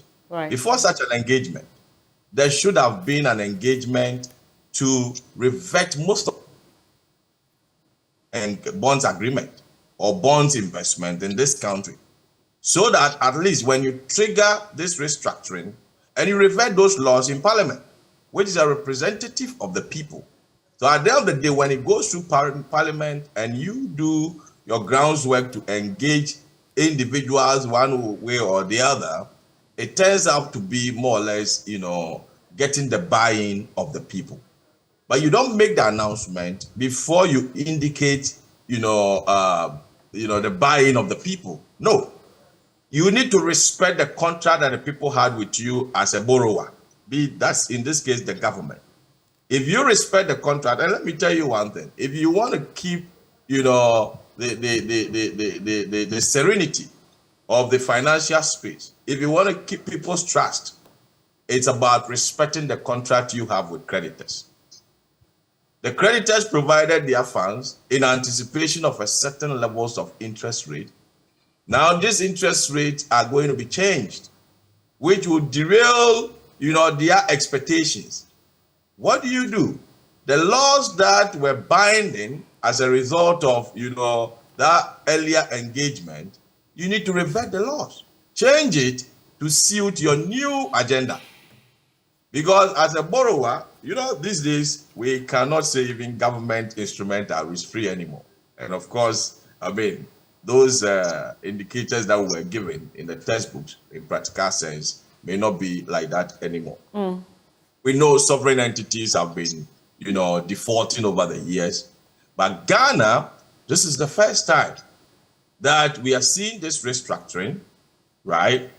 And so it must be done well, so that we don't lose trust, that the people have in the financial space.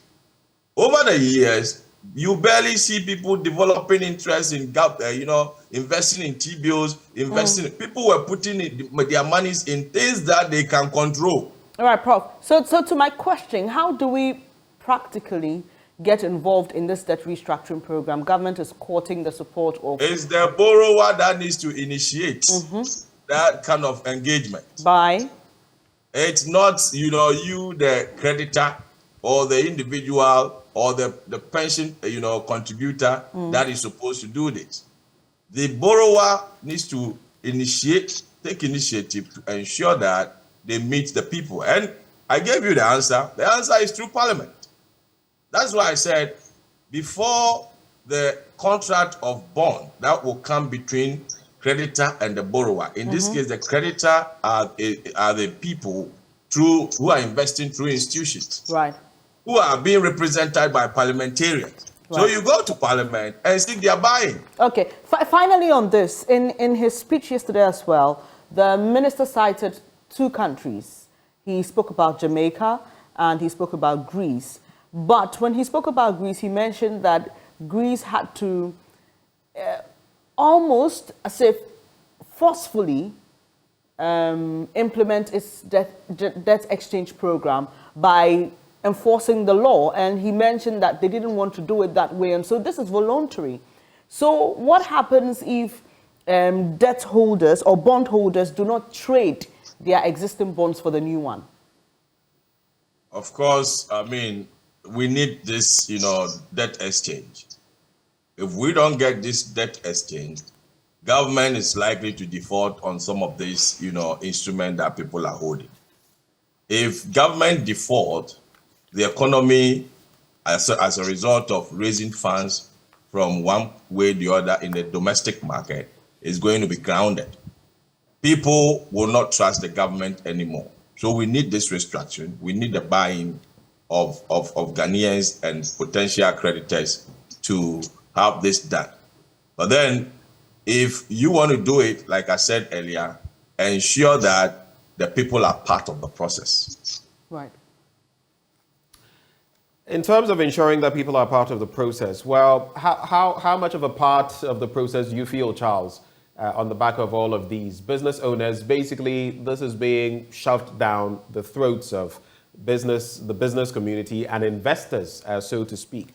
And we've been told, for example, and this is something I'll run by all of you, but for you, Charles, when you look at the menu per what the finance minister told us, and in terms of the current bonds, so you would notice that between now and 2037, the plan is for 100 units of old bonds in face value, for which the holder will receive new bonds in the following proportions: 17 units maturing in 2027, another 17 units of intermediate bonds maturing in 2029, 25 units maturing in 2032, and paid in 3 equal annual installments. There are some semi-annual installments, and then 41 units of long-term bonds maturing in 2037.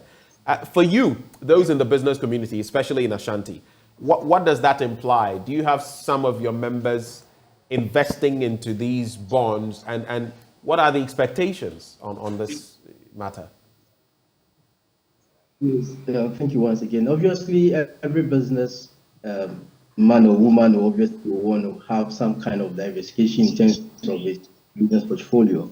So it's obvious we might be holding some of these bonds with government. As earlier indicated, we did that in anticipation of a certain returns. But this event, it means that those expectations will not be met. And that obviously will also affect our cash inflows. You also will avert your mind to events that has happened over the period from January to this time, where our working capital has been depleted. Probably our safe havens would have been relying on these returns from this bond to support our working capital. So a short supply of these obviously going to have some negative implication on the capitals that we have to use to operate. And as indicated, when circulation of these revenues is seized because of debt exchange, it have some diverse consequences on business environment, which obviously will affect the economy. Government is expected to raise certain revenue to meet its budget running. With this introduction of debt exchange, how is a businessman going to run his business to raise enough revenue for government to tax him? So this obviously is going to affect government revenue realization targets within the business community next year. So it's not a blissful environment. We are only anticipating probably we'll be saved by omens, but as we sit and we look at projections and how events are unfolding, the environment is not friendly for business communities, especially in Ashanti region. For you, Professor Gachi, so we've heard from the Ministry of Finance in terms of the fact that individuals are not part of this scheme. It is those consolidated outfits that are part of it. But what happens if by the 23rd of the month, an entity does not participate in the exchange, especially in light of what we know now, that the Chamber of Corporate Trustees has rejected government's debt exchange program. It is dated yesterday, and they have a statement out which they reference. And for example, they say the Pensions Chamber would like to assure contributors to pension schemes that the industry has not agreed to the debt exchange program proposed by the Ministry of Finance. That throws a spanner in the works, right? Well, that is a blow to the minister. So that is the reason why we said there should be proper engagement before an announcement. And to be frank with you, I don't see this thing to be voluntary. Okay. All the regulators are in the arms of government. They have been empowered. They have been doing this work since July 2022. They have collected data. They know where government investment, the portfolio of the fund managers have been skewed towards the government. So they have been in this case already.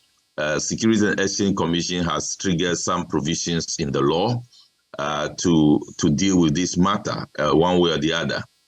So I do not think it is a voluntary matter. Of course, individuals and the groups have the right not to participate. But I believe if the minister wants to achieve the objective of the debt restructuring, then these are the people that should be targeted to talk to negotiate with, to come to terms with the reality. So those are the people to negotiate with. What if these people reject, like we are seeing the Chamber of Corporate Trustees, the CCT, reject the offer now? If this offer rejection persists, what then happens? What are the options for government? Well, I think if they reject, it is well in their rights. It's an obligation. It's an agreement. So if they don't agree, they are right. But as I said, the government and the people involved in all this scheme should continue to have engagement with these people and to let them appreciate the situation in which they are, they are near default. Right. They don't have money to pay. And so those are the things that should be pressed on. Of course, the people are going to lose money at the end of the day. They should be bold to let these things known to the people and appeal to them. For you, Professor Lord Mensah, so when you look at the statement as put out by the Chamber of Corporate Trustees, they say, we have carefully analyzed the announcement by the Minister of Finance, so it wasn't a knee-jerk reaction, on the debt exchange program, and are of the opinion that it is injurious, I'm playing on their words, to the interest of contributors to pension schemes. As trustees, we hold a fiduciary responsibility and are enjoined to seek the best interest of contributors at all times. We encourage all contributors to pension schemes to seek further information from their pension providers or administrators as we engage further with government for an improvement to the terms of the restructuring. That brings me to my question. What sort of improvements could be brought to this sort of transaction as proposed by the Finance Ministry, Professor Mensah, to make it accommodate some of the interests of the Chamber of Trustees as far as this debt exchange is concerned? What are some of the things government could look at? Right. If you listen to the Finance Minister's statement very well, clearly you could see that the terms are in such a way that the bonds that is going to be exchanged for, those bonds are fully backloaded. And if I say fully backloaded, it's in a sense that for the first, few years, you will not realize much on your coupons. And that is what probably these pension institutions are interested in. If you say the whole of 2023, I'm not going to get anything on a bond investment, then obviously that is zero interest. Probably the pension fund may have certain obligations that must be met within that, 2023. The next year you said is going to be 25%, and you move on to 10% level for the rest of the bonds tenure. Now, what this tells you is that the front loadings, that is the coupons that these investors are supposed to enjoy for the next 2 years, are very low.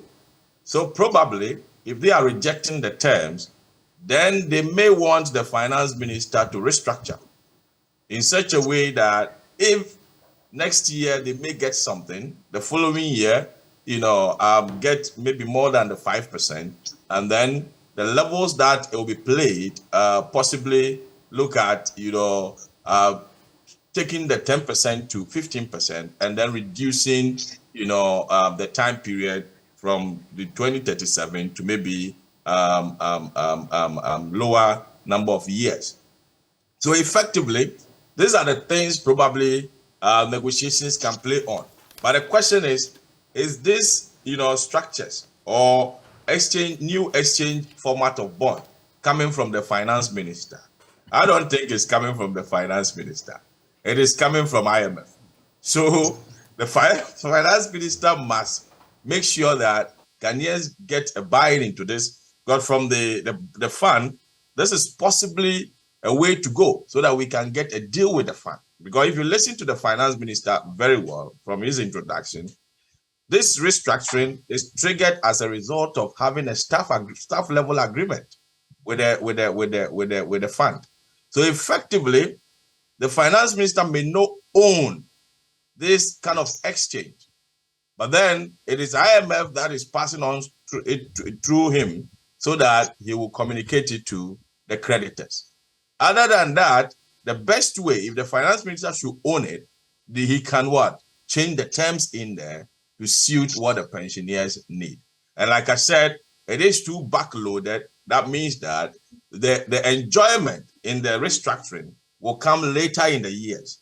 But then they can find a way to ensure that they bring some tease of enjoyment, at the front of the earlier years, so that the pension contributors and investors will be comfortable. I have a quick follow-up on just that point about the years ahead, because many people are concerned about that. But let me just say that we've been joined by Dr. Prince Kofi Kujison. He's a former AGI president. Welcome. And we'll be also taking his thoughts on this conversation we are having. But back to you, Professor Lord Mensah. We've been told to brace ourselves for 15 years. There are those who say that, look, the times are not going to get any better. This is basically because of the maturing or maturity dates. Now, does this necessarily indicate that we are going to have 10 or 15 years of what we are seeing now, or we would see a gradual ease on the suffering of Ghanaians? Yeah, having come to this level where government has indicated, a possible restructuring, and then also process of, engaging IMF to go for a rescue, I can say that we find ourselves in the bottom part of the dip. And I can say if the government should succeed in, getting this restructuring to go through, and then together with, an IMF deal, we should see, that kind of comfort in the next, 2 to 3 years. Because if government should get this, debt restructuring through, the government is going to have that fiscal space. And I'm praying that that fiscal space will be used wisely. Because if it turns out to be a fiscal space that will be abused or possibly turn around to, borrow further from other sources, then possibly we may not enjoy the benefit of this exercise. But I'm hoping that after we've gotten through this, process of debt restructuring and all those, to ease up, that kind of pressure on interest payment as far as government obligations are concerned, and then together with IMF's presence. And remember, anytime we find ourselves with IMF, there seems to be that kind of financial discipline that a country enjoys. And if it continues, obviously, we're going to come out from the situation we find ourselves in. So probably we find ourselves at the bottom part of the hard times, and the next level of, economic dynamics will be seeing some kind of, sunshine. Right. Mr. Klugerson, welcome once again, Doc. So your initial thoughts on the announcement and the details shared by the Finance Minister yesterday? Yeah, thank you very much. It's problematic, I can tell you. From my experience in the past, dealing with most of these issues and leading to law. See, the question really is whether or not it's a minister's decision. It's a very, very big pragmatic question, or whether or not it's the Ministry of Finance decision, or as Professor Lord Mensah is saying, whether it's the IMF. Now, if it's the IMF, then it means that we all need to re-engage ASAP. Because we're talking about all the politics, all the issues. See, the problem I have, whether or not the Minister of Finance has a mandate, which his own mandate expires on the January 7th, 2025. So what happens thereafter? You see, we had a major meeting, AGI Congress the other day, and then government statistician brought a lot of data, and most of our AGI members started worrying about these bonds, the swap, and what have you. So for me, I don't want to be negative. I want to be proactive as to what is it. Assuming the IMF did not give us the money, what happens? The whole of yesterday, today, we'll be calling ourselves together, those who understand some of these issues. You see, these things, if I understand what is going on, we are getting near bankruptcy declaration. We're getting near bankruptcy declaration. Right. Because you see, if it's IMF, then they are implementing what they call in the US Chapter 7, Chapter 11, and Chapter 13, bankruptcy laws. And I believe we had a Chapter 11 environment which allow us to reorganize and what have you. If that's the case, if something slipped and Ghana goes bankrupt, we're in a very serious trouble. Right. Number two, whether or not the $3 billion everybody is talking about, what is it for? There's a need to be able to do an audit. We're told it's for interest payments. Whatever. Balance of interest. If it's for interest payment, doesn't favor Joy FM staff, who are going on pension in SDN. See, what do we do? I believe that we can solve this problem if we know what the problem is. You see, look, we've done HIPIC, we've done structural adjustment program, we've done many, many things. And I believe that in those years, even the Rawlings area, we need to have to go to the US and bring his classmates from the World Bank to assist and help. I believe that everybody's quiet. We cannot be quiet and watch our foreign minister who is fighting his own battles, as nobody's helping him. You see, look, if you look at the last few days, I was here the last time, you see, the president had declared this crisis. Even this morning, when I woke up, the first thing I heard with Pastor Otabil, he's declared crisis in his own biblical words. The minister said, Jeremiah, Nehemiah, whatever we are all talking about, those are 5,000 years ago. Sweetheart, those are 5,000 and more years ago. What do we do? You say, look, we can resolve this problem. Let us know what the problem is. So let us start finding a solution from today. Government has only 2 more years to go. 2 more years to go. And for you, that is why it matters whether this is the finance minister or the finance ministry or the IMF's initiative. Very, very important. But do we have a choice? At this point, we are told that our hands are tied. We are tight. We are going to the IMF. The IMF insists that we need a debt restructuring program. And until we do that, we won't get the support we so badly need. I disagree. See, when you look at the Attorney General's, also, the Attorney General also disagreed. It's a legal matter. It's a serious legal matter that is coming on our heads.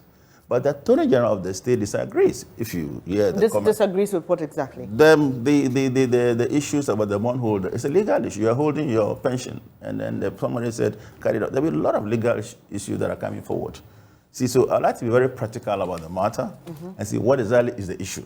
You see, look, when you look at... So are you saying, as of now, the issues are still not very clear? It's a bit murky? It's very, very murky. Very, very, very murky. So are you in agreement with the Chamber of Trustees then when they come out and say, as of now, with what they know, they are not going to comply with this? When you listen to all of them, they claim they are not consulted. They are the one holding your bonds, your pension, Right. not the Minister of Finance. Right. They are the one holding it. I say, we have not been consulted. We don't know anything about it. We don't know what is going on. We'll not allow it. We'll fight to the end of our battles.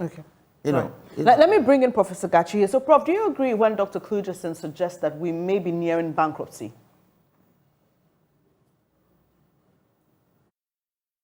A major disruption of the economy, deeper than what we are experiencing now.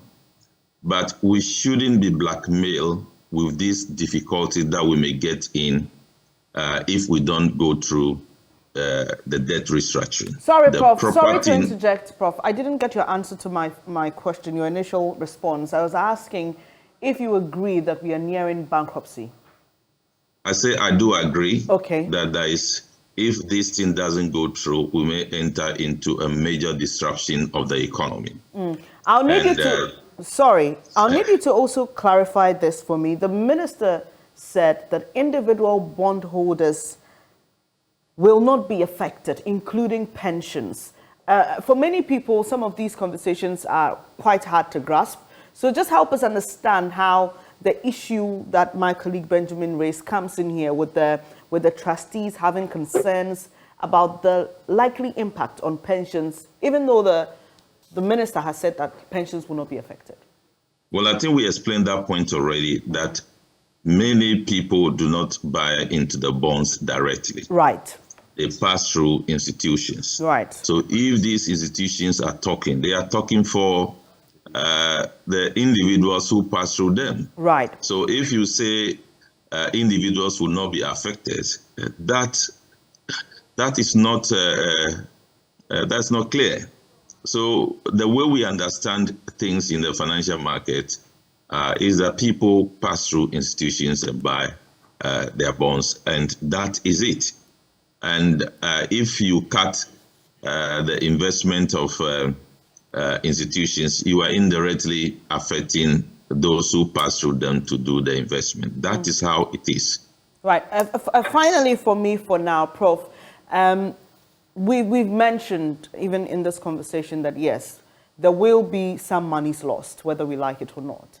How does this translate at the micro level? Oh, well, the banking sector may be disrupted. Right. I'm sure no money may be paid to shareholders very soon. I believe capital erosion will take place. The effect on the banks will be liquidity in nature and eat into capital. Right. And that will affect the ability of the banks to lend money to the private sector to engage in productive activities. The same thing will apply to other institutions. So that is a major development that will take place, especially in 2023 going. Thank you, Prof. Let me bring in Professor Mensah. So per the permutations of government, this should reduce the public debt, which stood at some 467.3 billion Ghana cedis, or the equivalent of $48.8 billion. But when you look at the other ends of it, the banking sector looking at over 80 billion Ghana cedis invested in these bonds. You look at the insurance entities with over 20 billion Ghana cedis involved. You are looking at over 100 billion Ghana cedis that could be affected by these this debt exchange program. What could be the real implications of this on pensions, on, like has been mentioned, very few are individuals going for these investments? Though T-bills are not affected, what could be the real impact of this moving forward, looking at the time involved? Okay, so if you look at the MPRA's pensions, contributions, investment allocations, you come to understand that majority of those pension contributions are restricted to be invested in government bonds. Okay, so having this situation on the ground, depending on the pension obligations that these pension institutions have on hand, the pension balance sheet is going to be distorted, no doubt about that. And once it gets distorted, meeting certain levels of obligations will be problematic. And so we foresee getting to a point where pensions will be struggling in terms of, paying, pension funds, contributions. And so at the end of the day, the ordinary person will feel it going forward. And obviously, the yields on pension investment is going to go down. And once yields on pension investment goes down, it will affect, the ability of the pension institutions to meet, their pension obligations. So the ordinary man will feel it. Mm-hmm. And looking at, 2037, that is when myself and probably Professor John Gachi will be going on pension. And it's quite shaky. So this will hit you all the way till pension time, which is pretty telling. But then, all right, wrap at that point. Mm-hmm. Okay, so let me come in here. There's a question that was addressed by, the finance ministry in respect of rights that could change, or if someone decided to change his or her mind after, signing up for this bond exchange, what could happen? And the answer was that all offers made eligible holders were irrevocable. Once you enter it by the 23rd of December, you move on with it. But my question is, looking at all the dynamics, apart from with T-bills, can bondholders at this point, what are their real options? Should they look at selling off, retaining, transferring? This is a business situation, and people will make the most rational choice. Right. If you were advising people, what would you tell them to do around this time, looking at the time involved and the diminishing returns? Mm-hmm.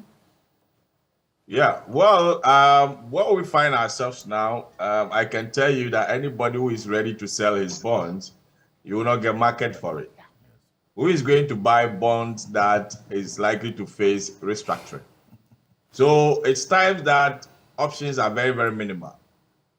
For individual investors, I can say that they may have an option, possibly going for your money now. You receive some haircut, but then you may want to put the money in an investment that you have control over. Okay? An investment that you can manage on your own. So for individual investors, no problem. They can go for their money and possibly, receive some haircut and then reinvest into other things that they can control. But then for institutional investors whose main investment destinations are on government bills and, instruments, it will be difficult, to take any decision to back out now. Their hands are tied. They have no choice than to keep the money with the government until things get better. Just a quick follow-up. T-bills are excluded for now. We've also seen that, vacillation. Oh, we'll not do this. We've done it. Oh, we'll not do this. We've done it. I'm just wondering, because I'm sure holders of T-bills would also think, okay, we are safe for now.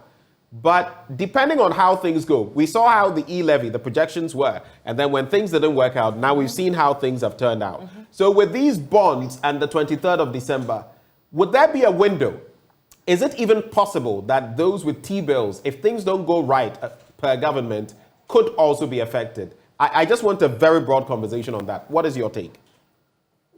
Well, for T-bills, that would be the last thing to touch, because the economic repercussions coming on T-bills will be very, very massive.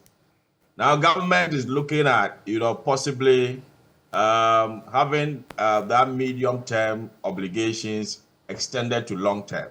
But for short-term, which is within 1 year period, government needs that kind of investment. If I should say, they need them. Without, T-bills, government may not be able to meet some short-term obligations. So they understand the system. And for T-bills, it has been dubbed, risk-free.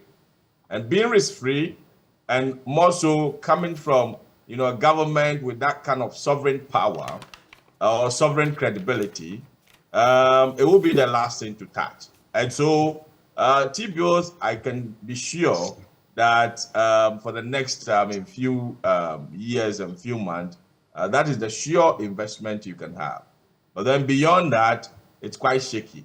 And that is why normally, if you are going to invest, relatively, the T-bill rate is quite a bit low compared to the bonds and then the other government long-term instrument that you enjoy. So because of the risky nature of those bonds. So effectively, T-bill, it's something that will not be touched on. Let me be sure of that. Now, let me come into the studio now. Dr. Klugerson, you've expressed fear about the success of this debt exchange program. We've been told what the consequences are if it's not successful and what the options could be.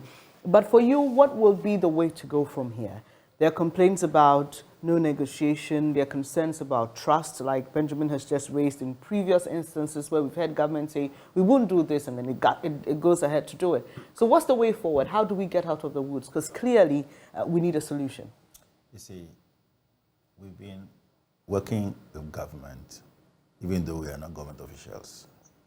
The world tells you where your economy must be. Look, Ghana, we need to be very, very serious and leave the politics. We cannot have gold if we don't own gold. You see, it's all about equity. I've been saying this for many years. All these issues, the kind of auditor knows that you need to have equity. It's an investment banker. Let's get legislation to stop all this going on in Parliament. And let's be very serious if our country, for our economy, so that you, the next generation, can benefit. All we need is to be able to come up with legislation as to where our equity level is. I was at the conference when the Vice President brought the gold issue. You know we only have 8 tons of gold. All this swap, apart from the debt, we only have 8 tons of gold. Ghana is a gold country. We are only holding 8 tons of gold. Do you mean the central bank or? Yes, the Vice President declared that Ghana has only 8 tons of gold. Right. You see, when you go to the macro level and you put all the issues as a business person, as somebody who has been involved, they are serious issues. Let's engage. What are the issues? See, we have 275 brilliant people in Parliament. You understand? Let them get involved and stop the politics. Let us solve the problem. So one of our guests made reference to the fact that, look, this is going to take 15 years. Most likely, this government will not be in power. And there have been concerns. I remember Benjamin had a conversation with the National Development Planning Commission. There are even concerns about transitioning you know, if there needs to be a change in government, how are we going to carry this program through, seeing that it's a long-term one? How do we ensure that at least for this particular one, we get it right? President Ben is sworn in, I'm using your name, excuse me, as a president, you know, on January 7th, he holds his sword, and then whatever, hereby, so. And his speech, then he said, hereby cancel all these issues with immediate effect. What do we do? Yeah, and that's the question I'm asking. So how do we ensure that? You cannot ensure. This is why when you have a mandate as a person you are appointed, you do issue within your mandate. You don't do things over and above, cross your mandate, because you don't have those powers. And that is general courtesy to other governments, because even when, assuming you transition from one MPP administration to another MPP administration, even then there are concerns about leaving certain legacies, because the next person who takes over may not even go for it. But Doc, here's the other angle. We know that this is a long-term measure. We've been told that that's the way to go. We can't do this in the shortest possible time. We need to build momentum again when it comes to solving the economy. Does this then bring in the conversation also about the tenure of office? Because you're looking at 4 years, 2 years already gone. We need this. We've been told, look, the IMF, Professor Lord Mensa, we've had him here. He and other analysts say we should have done this earlier. Well, we find ourselves where we are. We need to do it anyway. So do we need to begin to have conversations also about that due to situations like this? I chaired a program at the University of Ghana last week. And I hear a lot of things Professor Lord mentioned, so many of these issues presented. This is a question I've asked. Is it the case that the professors are not teaching the students who became ministers, or they are not listening to the professors? I hear Professor Mensah and co chuckling in the background. He knows my views. You see, I hear Professor Gachi, I hear all these issues every day in my life. What is the issue? What is the default? Most of the ministers, most of the whoever are taking decisions, they went to Legon. They went to University of Ghana. What are the issues? I told Professor Elsie Kaufman the other day, can you please come and do your advocacy instead of national quiz? Look, you see, there are so many countries that are going through so many issues and they are solving their problem. Today, all the youth want to go into technology, and that's where the transformation is coming from many countries. So let's find a way to engage. The vice president is trying very hard, and this and that. See, our last resort now is gold. Now, if the gold fails, the debt swap fails, then what do we do? Right. You see, sweetheart, look, if we do not start talking about these kind of questions that we did many years. Look, I chaired the HIPIC program many years ago with Wolf Wilson. We were told that if you go here to bankruptcy, the Japanese embassy and everybody went. It took 7 years. This is maybe more than 15 years, sweetheart. It may go up to 30 years. You see, and there are a lot of issues, there are a lot of brains. All we are fighting for is only $3 billion, on which somebody can write a check. You understand? Can Japan say about $12 million? Maybe let's get back to the business community, who can afford, who can do this, who can engage. Look, I made another example today about the UK. President Thatcher tried to issue many years ago. A businessman billed the British government to Al-Fayed. He went to the Sultan of Suriname and brought money and other issues. There are a lot of things we can do from even where I sit. Right, beyond going to the IMF. So for you, you don't necessarily agree that our hands are tied. I don't agree. Look, if you get $3 billion today, you cannot spend $3 million by 2025. You will not. You may even get the money during the last quarter of next year. You don't even know. So what do we do in the interim?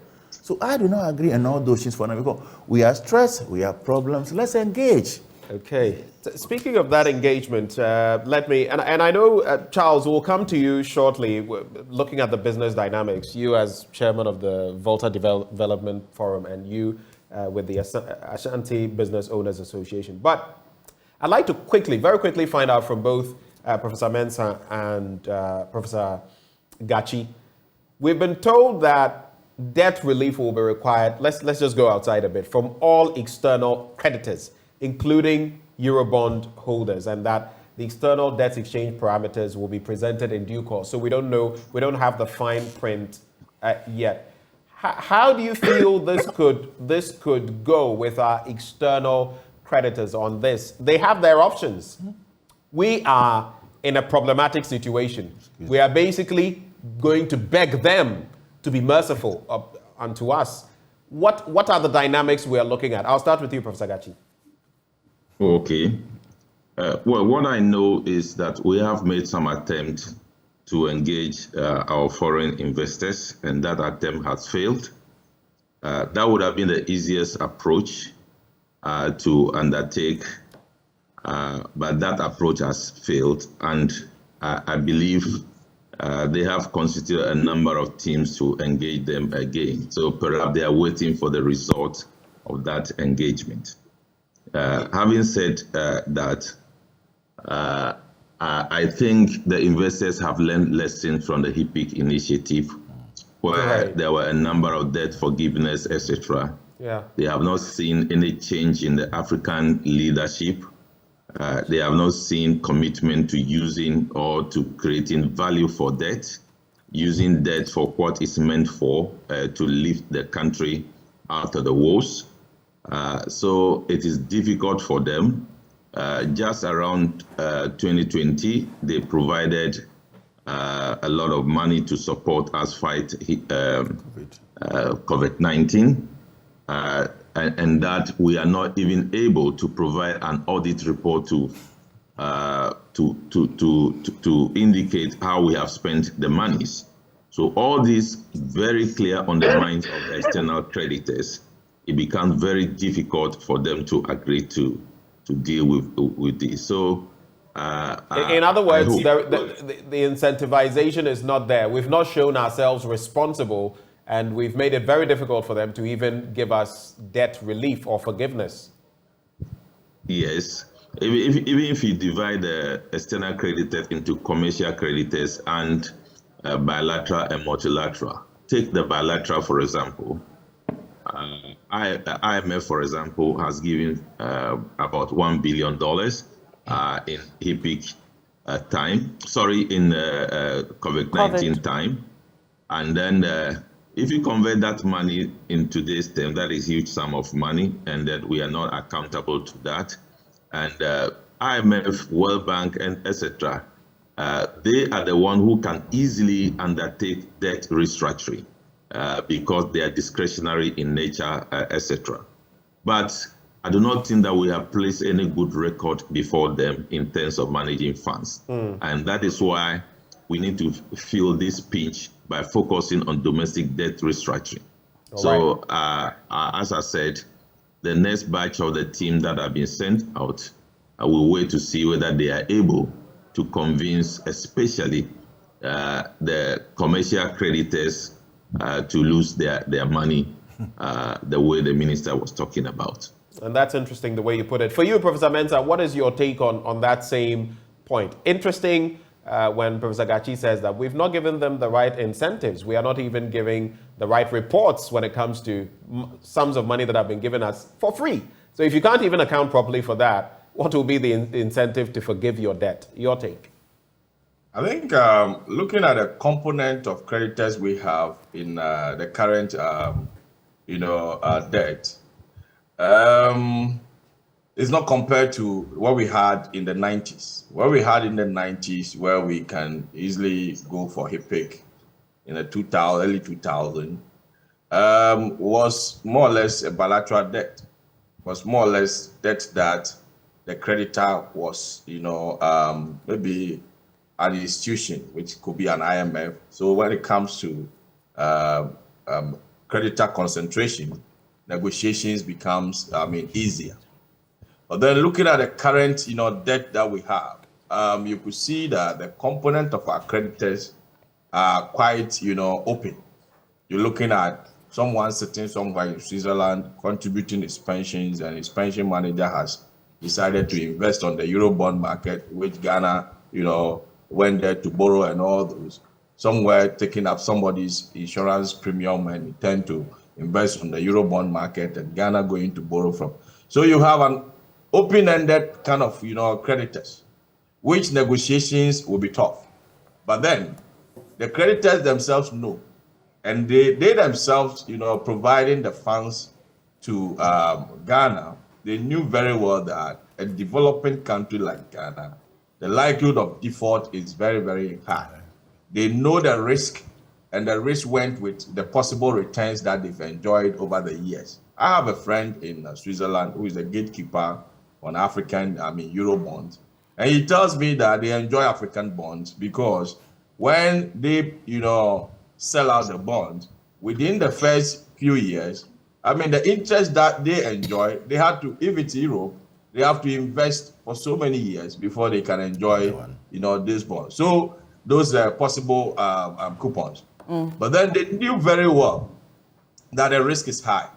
So at a point where your creditor is likely to default, if they don't accept anything negotiable, and it turns out that the country defaults, they may not get anything. Probably some of the assets we have may be confiscated, and then they run it to pay back their debt. And remember, this is a commercial debt. You will not be surprised. You'll be sitting here, and then a big asset like our airport or a big asset like our Temaport will be run by a particular entity from Europe, trying to repay, themselves before they release it to Ghana. So the options are there, but I believe that on the table there will be a converging point where both parties, the creditor, which is the Eurobond and all those investors out there, and then Ghana will come to a point where they will it's quite stressful when a country is going through a restructuring. Because it's costly to go through restructuring itself, because now you have to incur a cost of hiring an intermediary to negotiate on your behalf and all those. So effectively, we pray that will come to a point, but I will not say that those external creditors will not buy in on our kind of offer. But like I said, the offer we have on the table now is owned by IMF, the same way they would design a similar offer for our external creditors. And then, and the reason why we started this, domestic debt, restructuring here is that, we may have to start here to give the signal out there that, the economy is going through difficult times, and therefore we are ready to restructure our domestic debt. Right. So as what is happening now, the external creditor has the information that we are, going through, debt exchange in our environment. And as a result of that, they will prepare the grounds. And then also the possible exposure in case we should default as far as the external creditor's portfolio is concerned, it's very, very minimal. They knew the risk here. They don't invest all their funds on the Euro bond market for us to go and tap into it. I can tell you that if you look at the portfolios that the external pension institutions are managing and then floating some on the Euro bond market for us to go and tap into it, it's not up to 5% of the portfolio that they are managing. I know Africa gets very, very small portion of the Euro bond that are issued on the market. So effectively, there is hope. Let me put it that way. They are prepared, and the kind of package that IMF designed for our finance minister for the domestic market, I believe that once we start getting policy credibility from IMF as a result of staff level agreement and all those, the external financiers or the external creditors are likely to buy into some of possible negotiations that we'll put on the table. So starting from the domestic market is ideal. In a way, once we get a staff level agreement and going into the next year, a possible, IMF deal on site will give the external investor some confidence. Right. And as a result of that, whatever we put on the table in the form of negotiations, they may buy into it. But they know very well that per the dynamics, once we are with the IMF, we stay financially, disciplined. Right. And therefore, their funds, repayment will be assured. So we are also told that there will be some support for banks and financial institutions. Obviously, there could be or there will be solvency issues. And the finance minister said the governor of the Bank of Ghana will give further details later. Let me come to you, Charles Appiah. You were with the association, Ashanti Business Owners Association. I remember the last time we spoke about the economy and how it was impacting businesses. You mentioned that some of your members are closing down their businesses. How are you offering support to one another? Has it even come up on how to deal with the situation and how to ensure that you all stay afloat during these times? We still have an engagement. What we are doing now, a strategy we say we are doing environmental scanning to appreciate where our strengths are, where we can have our leverages, and see what support we can extend to ourselves.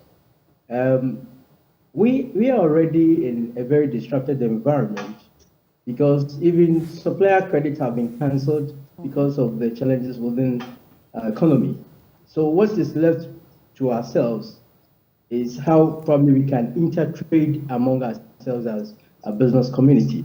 But there is a challenge with our VAT system where you, even when you are intertrading among yourself, you are supposed to pass on a certain VAT to someone who is extending support to. Someone business is collapsing. I want to supply some goods so that you can sell to get something to take care of yourself. By the tenets of the VAT, I'm supposed to pass on a certain VAT to such a person. And it makes price very uncompetitive. The person I'm supposed to support, price becomes higher than me. No one will not buy from that person. And the person, where is the support? They obviously will have to collapse again. So we're trying to engage government to appreciate the challenges that when you are hard hit, the very people you fall on is the business people within your country. So is it critical now that you look at how best you can support them now? Give them the certain buffer, the certain support, so that they can stand such turbulence when they occur, and we will give you the support. But when you listen to our conversation across board, government interest has always been the foreign investor. What has been the local investor? The doctor in your studio was saying that the local business have the capacity to support government to raise this 3 billion we are talking about. But what have been government investment within the business community so that we can be strong enough to support him in times of this? For us to sit and we speak, government have not shown that kind of support to us. We have limited resources that we can extend to our members, and that is to pass on some goods for them to sell. But it's still be counterproductive because of our vast system. So we're telling government earlier on that take off VAT from the FMCGs. As this time that price of items are going high, when people cannot buy simple food to eat, it is time to alleviate their price by taking VAT from stable foods, so we can have some space to eat and do well. When we are fed well, government will reduce its expenditure in the health sector. A healthy people is a healthy country. So we can achieve at least the SDG goals, or where people will reduce hunger. Yeah. Now, disposable income will be affected because of what we call inflation taxation. Inflation is about 40.40%. And by no fault of any business person or any consumer, prices of items are high. So you don't aggravate our problem by increasing a certain policy of VAT. This is the time for government to see what support can I give to the business community. Right. What support can I give to ordinary Ghanaian, so we can probably also rally behind him and say our government or our country is going through these challenges, but government in even this, irrespective of this challenge, is also supporting us. What else can we do for government? Right, Charles. One other thing I've always complained about is briefly, please, how we set our budget and revenue targets.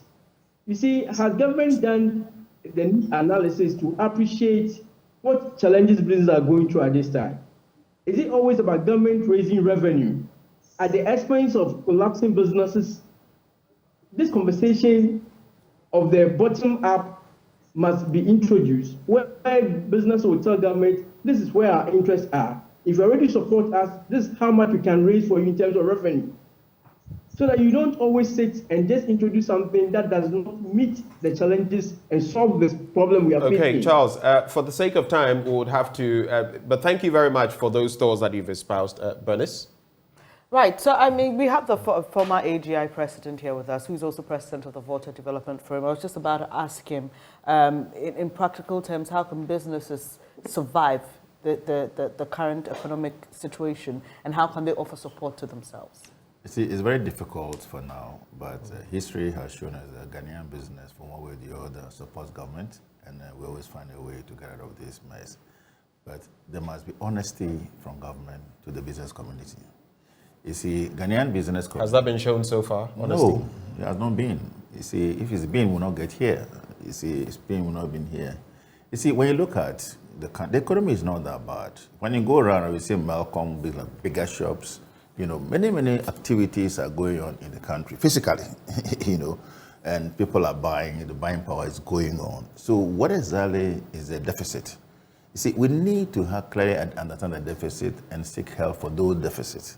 You see, look, I mean, yes, you know, when you look at, you see, one of the problem in this country is most those who talk about the mindset as what they think that I can do it, no, we can do it. You understand? You see, so therefore, the business community, I must tell you, they are suffering, so they're going to close down factories. You see, when you talk about T-bills are not going to be touched, I beg to differ. You know why? Most of those T-bills are leveraged for loans with the banks. You know, most of the T-bills are also leveraged, you know, by the business community for loans for the bank. So if they default on the loans of the bank, then what happens?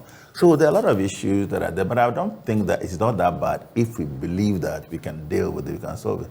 But to say that Ghana, the whole of this debt is Jamaica and Greece, that also worries me. So you mean all the 54 African countries, you know, I'm not going through that.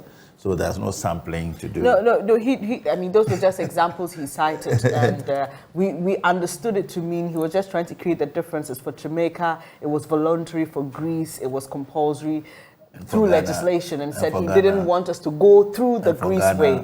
Well, for now, we are told it's voluntary. But yeah, Professor Gachi... Of course, there are differences in understanding of what voluntary would mean. But maybe to cap off the conversation, I just want to throw this to all of you, because I saw this interesting comment.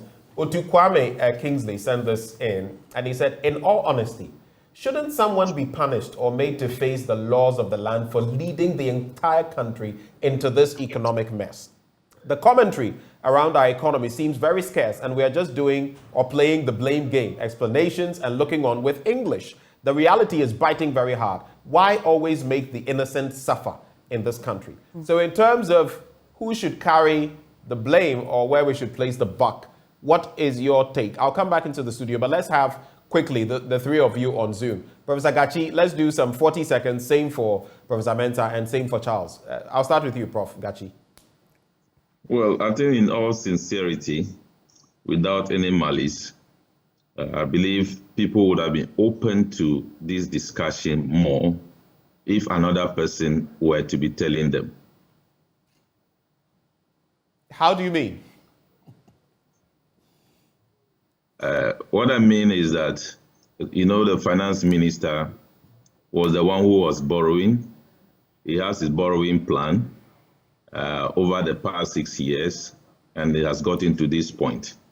And without sincerity, without being malicious, I believe things would have been different if another person is in the seat telling people about debt restructuring. So you're still going back to calls for the finance minister to leave office? The issue is about trust. The issue is about goodwill. So I don't know if the finance minister has the goodwill, whether he has the trust of the country, or he has the trust over the market. Those are critical issues.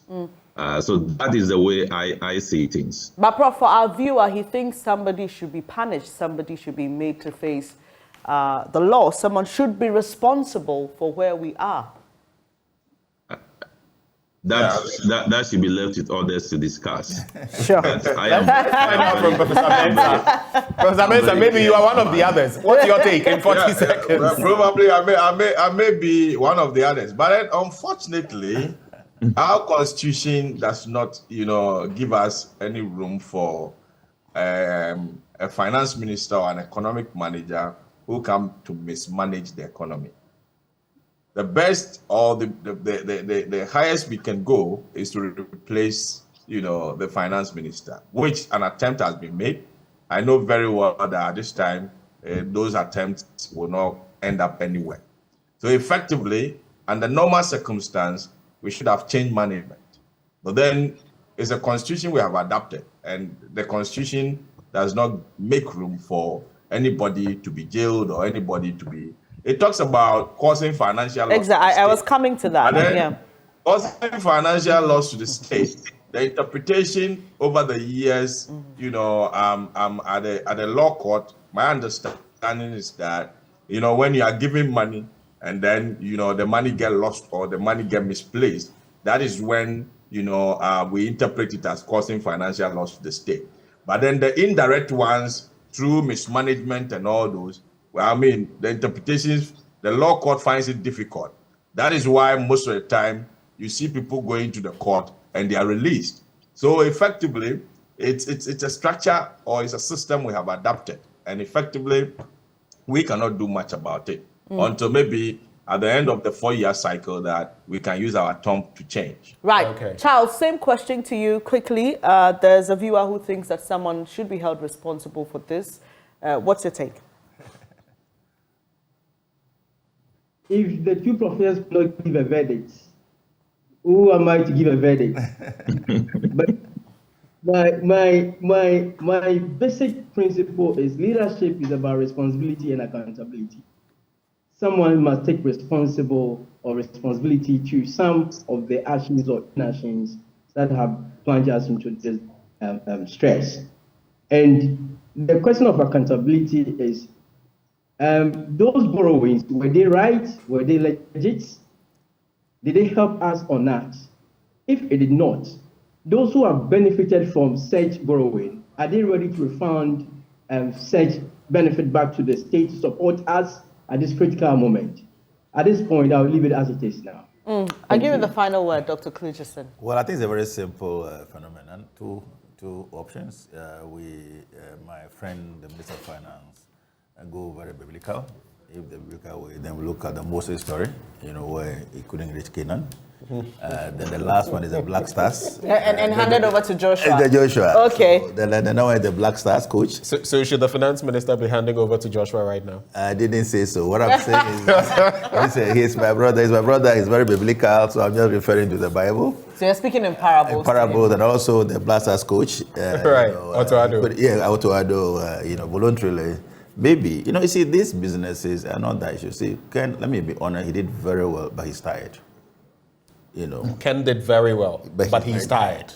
You see, and when you're doing management, you're an executive level manager, all these issues, it's not an easy issue. So I would think if I have to advise him as a brother, exit. So that President Kufuor also mentioned those issues. Yes, he mentioned. It has nothing to do with him.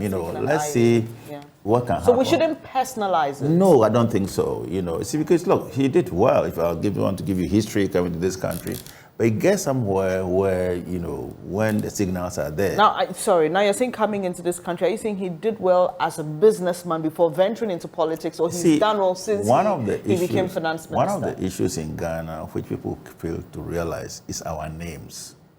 Kwesi Chum has a name, as a brand. Kano Farada has a brand. Kwesi Num has a brand. This was a brand. You see, these brands are the ones that does many of the issues that goes. Kufuor has a brand. Kufuor has a brand. John Mahama has a brand. So you see, but when the brands start getting damaged, there's a credibility issue. Okay. Right. You understand? You see, you are in the media. When the brand's getting damaged, you can go and look at the face before they go. I don't go made a statement about Maguire something. Right. And someone retorted from the UK. You see, we are in that world, so we must all maintain our credibility for our children. Otherwise, the future damage for credibility and brands will be difficult. Just to wrap the entire conversation off, if since we're talking about Moses and Joshua and all of that, if someone else had to take over from the finance minister now, from the majority end, and these people, who off the top of your head would come to mind? Kendapa. Albert Kandapa. Yes. The national security minister. Yes. He's a sharp brain into finance and accountants. He has the demeanor to control people, to manage people, So I think maturity-wise, we need somebody mature like him. That's my recommendation. Interesting. Bernice? Well, this has been a very interesting I honestly didn't see that coming.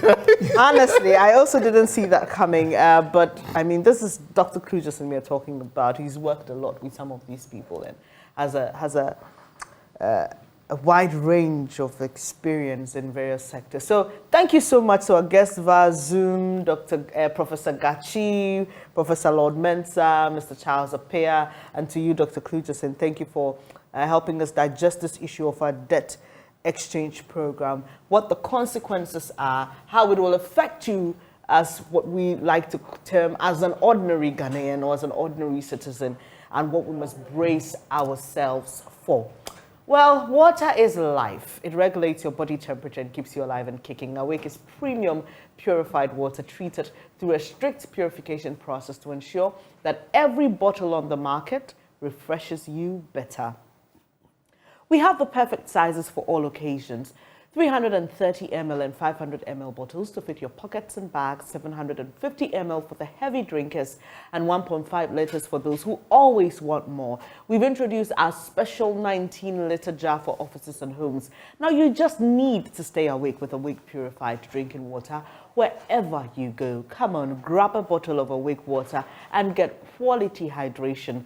Awake Purified Drinking Water, one for life. Remember, for every bottle you purchase, an amount is donated to the National Cardiothoracic Center. It's produced by Casa Preco for bulk purchase. Please call 026-235-1251. This advert is FDA approved, and we now need to take a breather and go get some water. When we come back, we'll be having an interesting conversation, Benjamin, on farming and looking into climate change issues and all that. So do stay with us. We'll be back with more.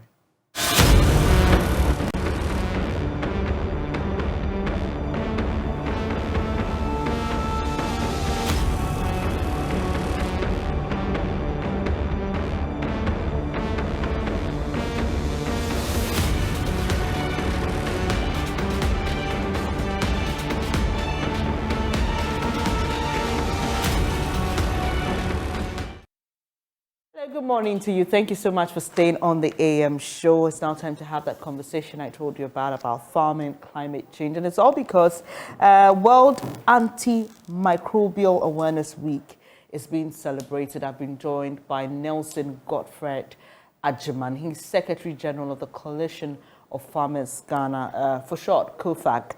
Thank you, sir, for joining us this morning. How are you doing? Quite well, and you? I'm doing well, by God's grace. All right, so let's quickly talk about the World Antimicrobial Awareness Week. What exactly is it about? Yes, antimicrobials are like antibiotics, right? And what is happening is that human beings use them, also farmers and rural people, and then for ourselves, and then for our livestock, especially in the poultry, cattle industry. And then also it gets into our food system, food chain.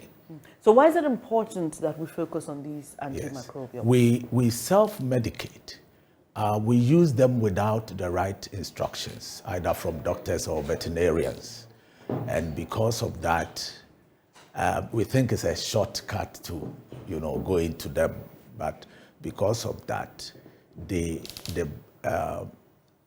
organisms that we are trying to treat get resistant to it.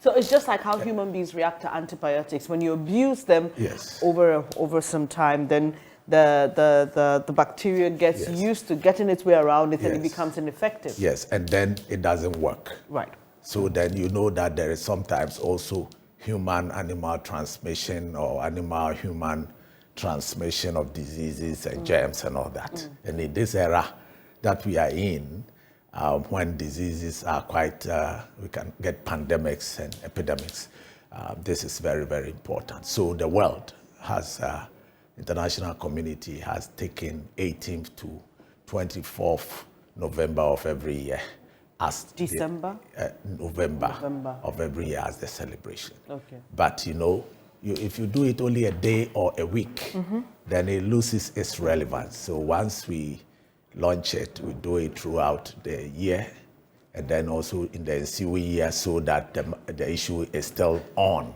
Right. So we have done a lot of activities which you want to know about. Right. So how exactly do you celebrate the week? Yes, in our case, we are more rural-based, as you know. We have about 1 million farmers, 80% of whom are young farmers. We use a new paradigm for farming. We want to professional business of pride. And so, therefore, what we did was we mainly allowed our farmers to use non-traditional media to communicate because of the storytelling. And in this era of digitalization, people have told their stories, their experiences, the good and bad ones of using antimicrobials for themselves and animals, and how it affects our plants, our environment, and even the climate. They shared those stories on video, which have been collated on our social media handles. And what are your handles, so we can just quickly look at them? We have a website. We also have Facebook, Twitter, YouTube. So what names do we type to find you? You look for COFAG or on Facebook. Yes, Coalition of Farmers Ghana. Okay. Yes, so and then you see the photos there, videos there. We have even shared some right now with a call. Okay, so we are likely to see what has been shared with us so that we can share it with the rest of you. So a lot of rural meetings and that have been covered, what they are discussing. Some are still, some are emotional. And then also people do skit and drama or some other thing. Yeah. And we have also done 3 publications because of this. Okay, and it's all to spread knowledge. Yes, one is a toolkit, the how-to toolkit on what to do. And then another one is a collation of, we call it a handbook, collation of resource materials from organizations like WHO, Lansah, the researchers and all that.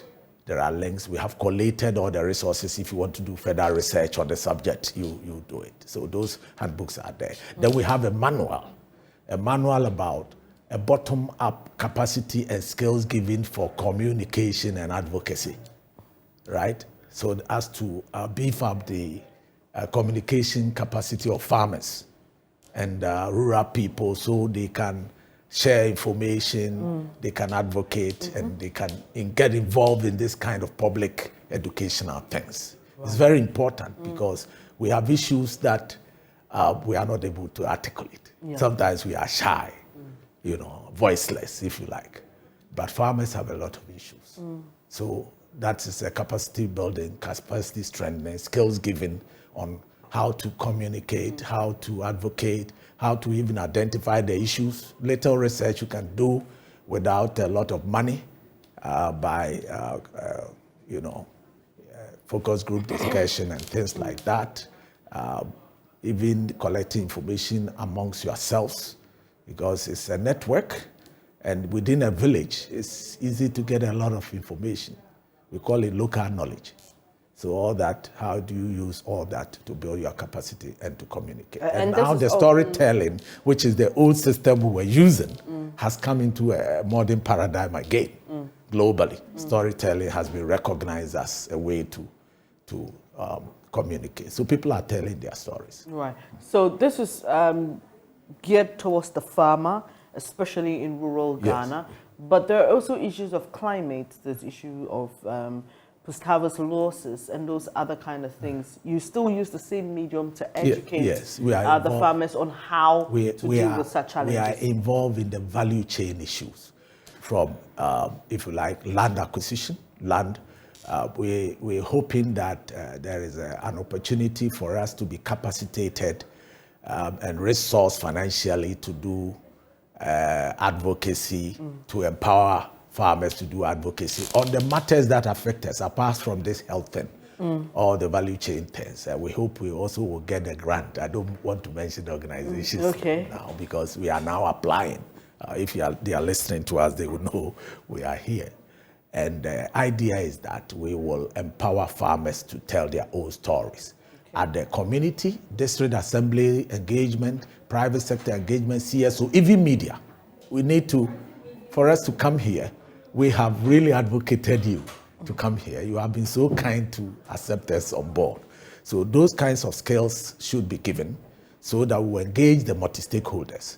And then we'll be able to, if you like, tell our story, right? At the local level, district level, regional level, come to national level, deal with government, deal with private sector.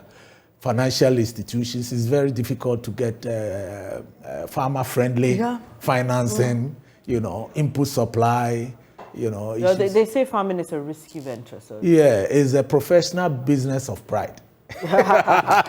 Interesting. So, I mean, currently we're dealing with issues on the cost of commodities in our markets, food prices. We've seen what the government has tried to do with the establishment of the PFJ markets, the Planting for Food and Jobs markets. There have been concerns about possible food shortage and all that. How do we address that issue, and what is COFAG doing to help? Yes, it's a reality.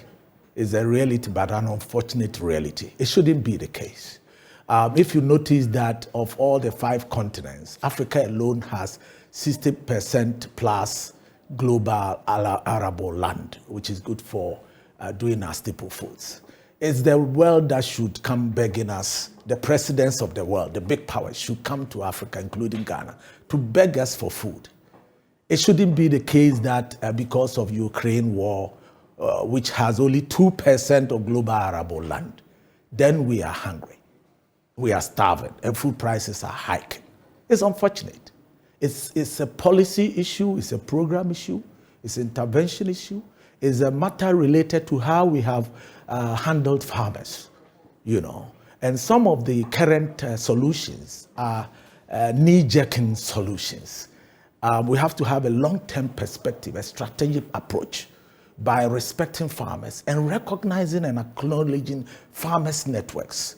The media have their association, Ghana Journalism, a journalist association. If you want to reach lawyers, you go to the Bar Association. Farmers also have a right to have cooperatives and farmers' organizations. But government, yes, government should recognize them. And engage them. Yes, engage them and open its door to them, you know. And if you do that, bottom up. Have you had any personal experience of why you were not, you know, your views were not welcome? Yes, all the stakeholders, we have to really knock the door. It's not only government, but government inclusive.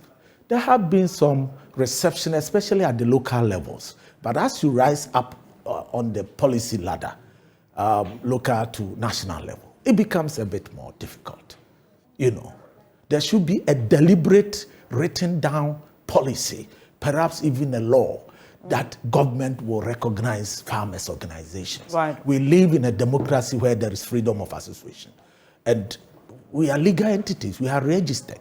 We should be recognized. So what COFAG can do to help is to give government advice and help in policy formulation. Yes, and then also advocate with private sector. They try to help, but sometimes they don't meet our needs. The researchers are doing research, and they don't come to the farmers' organizations to get the right information. They just gather some farmers they bump into and question them, and after that, they disperse, and they don't have a framework, institutional framework, to disseminate the results of the research. And that is why they are shelved and not used.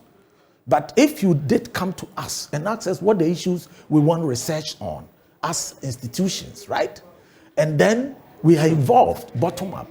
We have set the agenda. We are leading an initiative. We are not tabula rasa. We are even educated people. I have students in Legon, 50 of them, including history students, etc., into farming. And they have been encouraged. They know that is a profession of pride, but also there is no job. And farming is the area you go. You don't need application letter, and you don't need even a CV. I hope you get it. I get you. And all of us have roots in rural areas. And if we go to our grandfathers and grandmothers' places, we can get land.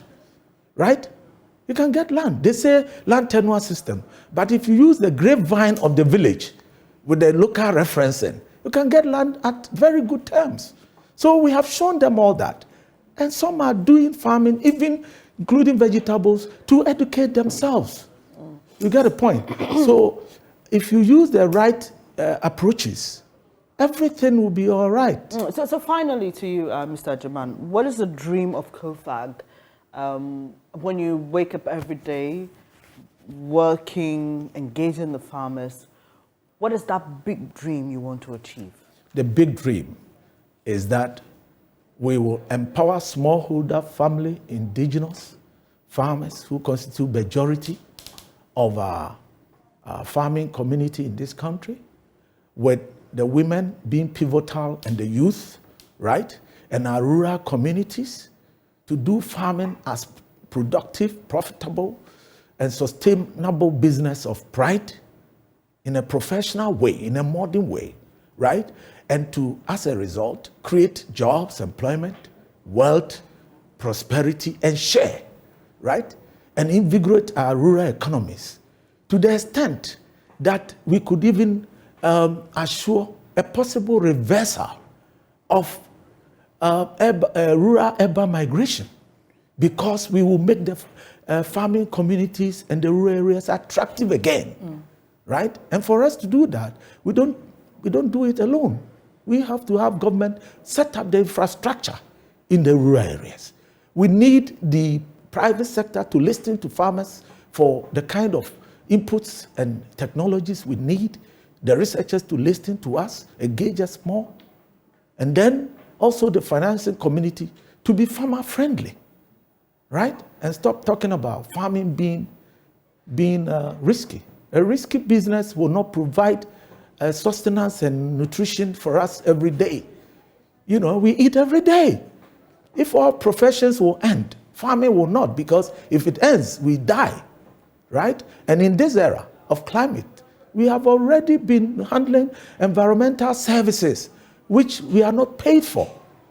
And we should begin to recognize the contribution of farmers to the environment and climate, right?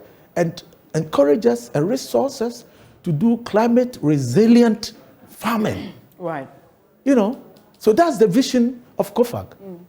And obviously, very important one as such, as you've mentioned, the importance of our sustenance even as a race. Thank you so much for joining us this morning. Nelson Godfrey Agyemang is Secretary General of the Coalition of Farmers Ghana, and we've been talking about the World Antimicrobial Awareness Week, which occurred in November, but he's explained how the coalition runs an annual program just to ensure that farmers understand what all this is about. And we've also been delving into the vision of the coalition. Thank you once again for joining us. It's a pleasure. I'm really honored. Yes, sir. It's now time to get interactive with you. Share your thoughts with us. We've been talking about the Finance Minister's launch of the debt exchange program and the issues arising from it. Do stay, and we get interactive shortly after this.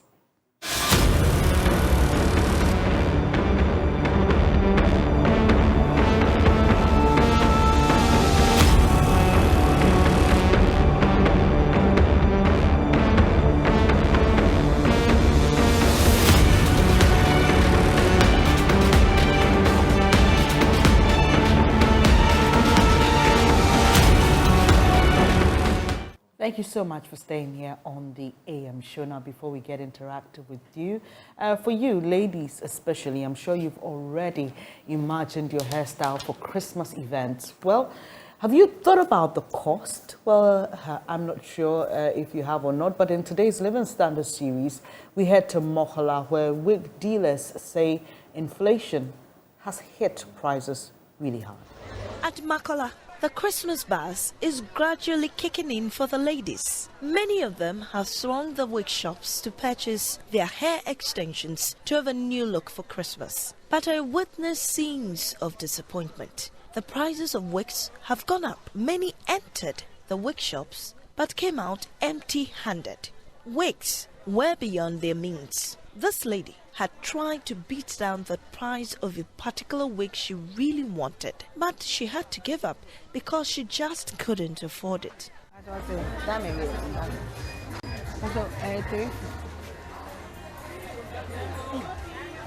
How much is that wig? It is 350 Ghana cedis. I can give it to you at 300 Ghana cedis. A. So does it mean that the prices are increased every day? But I was here last Thursday.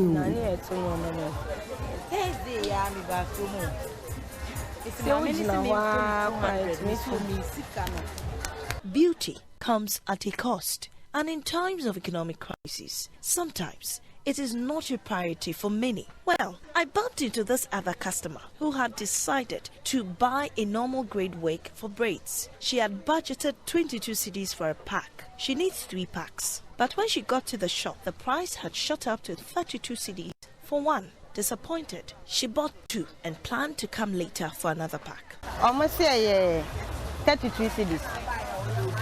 But my first number 23 cedis. Last month. The 22 in a buy. The price is now 32 Ghana cedis, but I budgeted 22 Ghana cedis. So I will buy 2 for now until I can save and buy the other later. Whatever they do, we are inside. Oh, 3 long.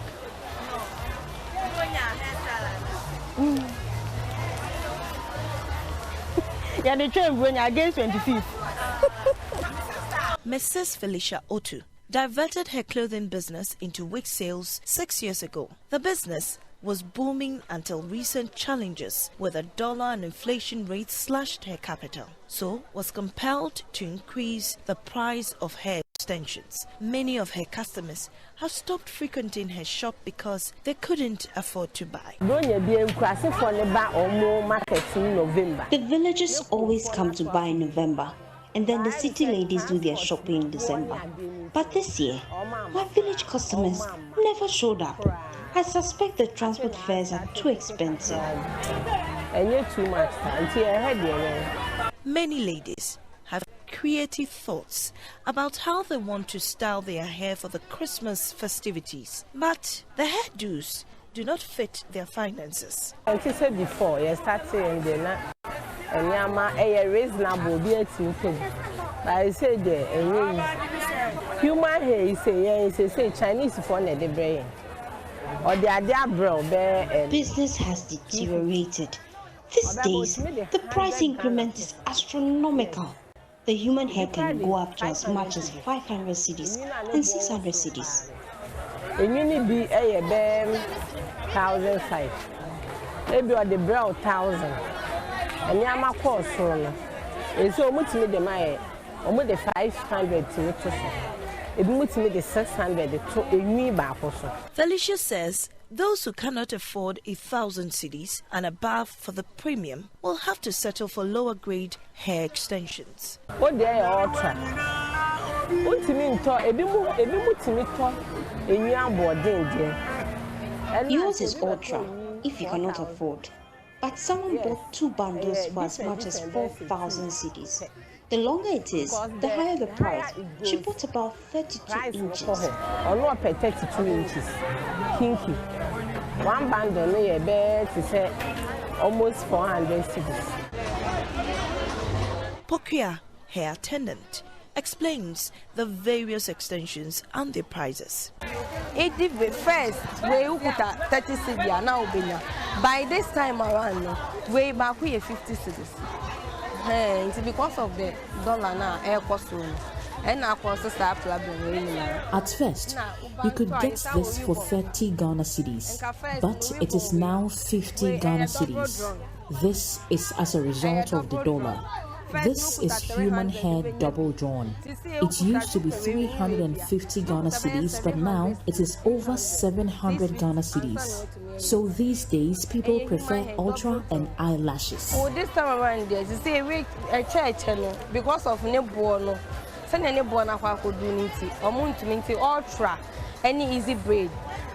Any lash, none Salome traveled from Adesso in the eastern region to Accra for Christmas shopping. She planned on buying kinky hair for dreadlocks-styled hair, but the price of the kinky hair is beyond her budget. I was coming to buy something else, decided to come here. So this Christmas, what kind of hairstyle are you doing? I'm doing dread. doing dreads? Yes. So, what kind of wigs are you coming to buy from? It's just the dread one, the freedom dread, yes. How much did you budget for? I asked them, it was around 70, but when I came, they said 75, so I bought it like that. Felicia acknowledges that the economy is in a bad place, but she advises women who want to wear fashionable hairstyles for Christmas to raise their spending for their extensions, while customers, however, forgo meals in favor of beauty.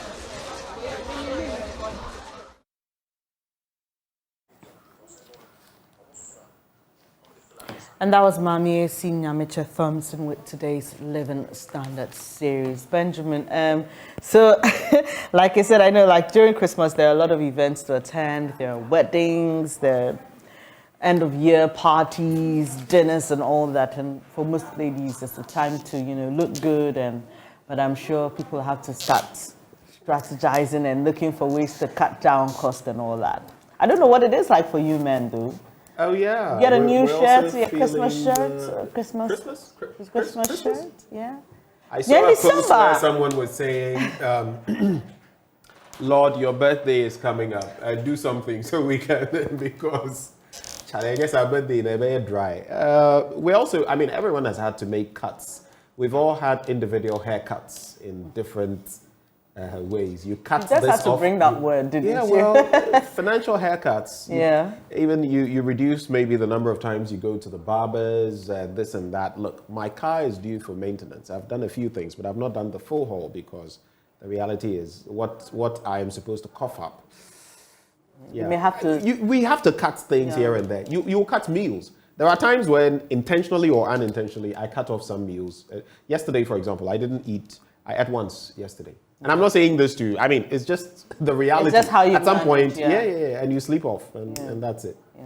Or maybe if you're someone who's used to larger portions, you may just have to reduce your portions a bit. Yeah. So one way or the other, we are all hit, and we are managing. But how are you coping? What are your concerns? What are your thoughts about the conversations we've had this morning, especially on the debt exchange program announced by the finance minister?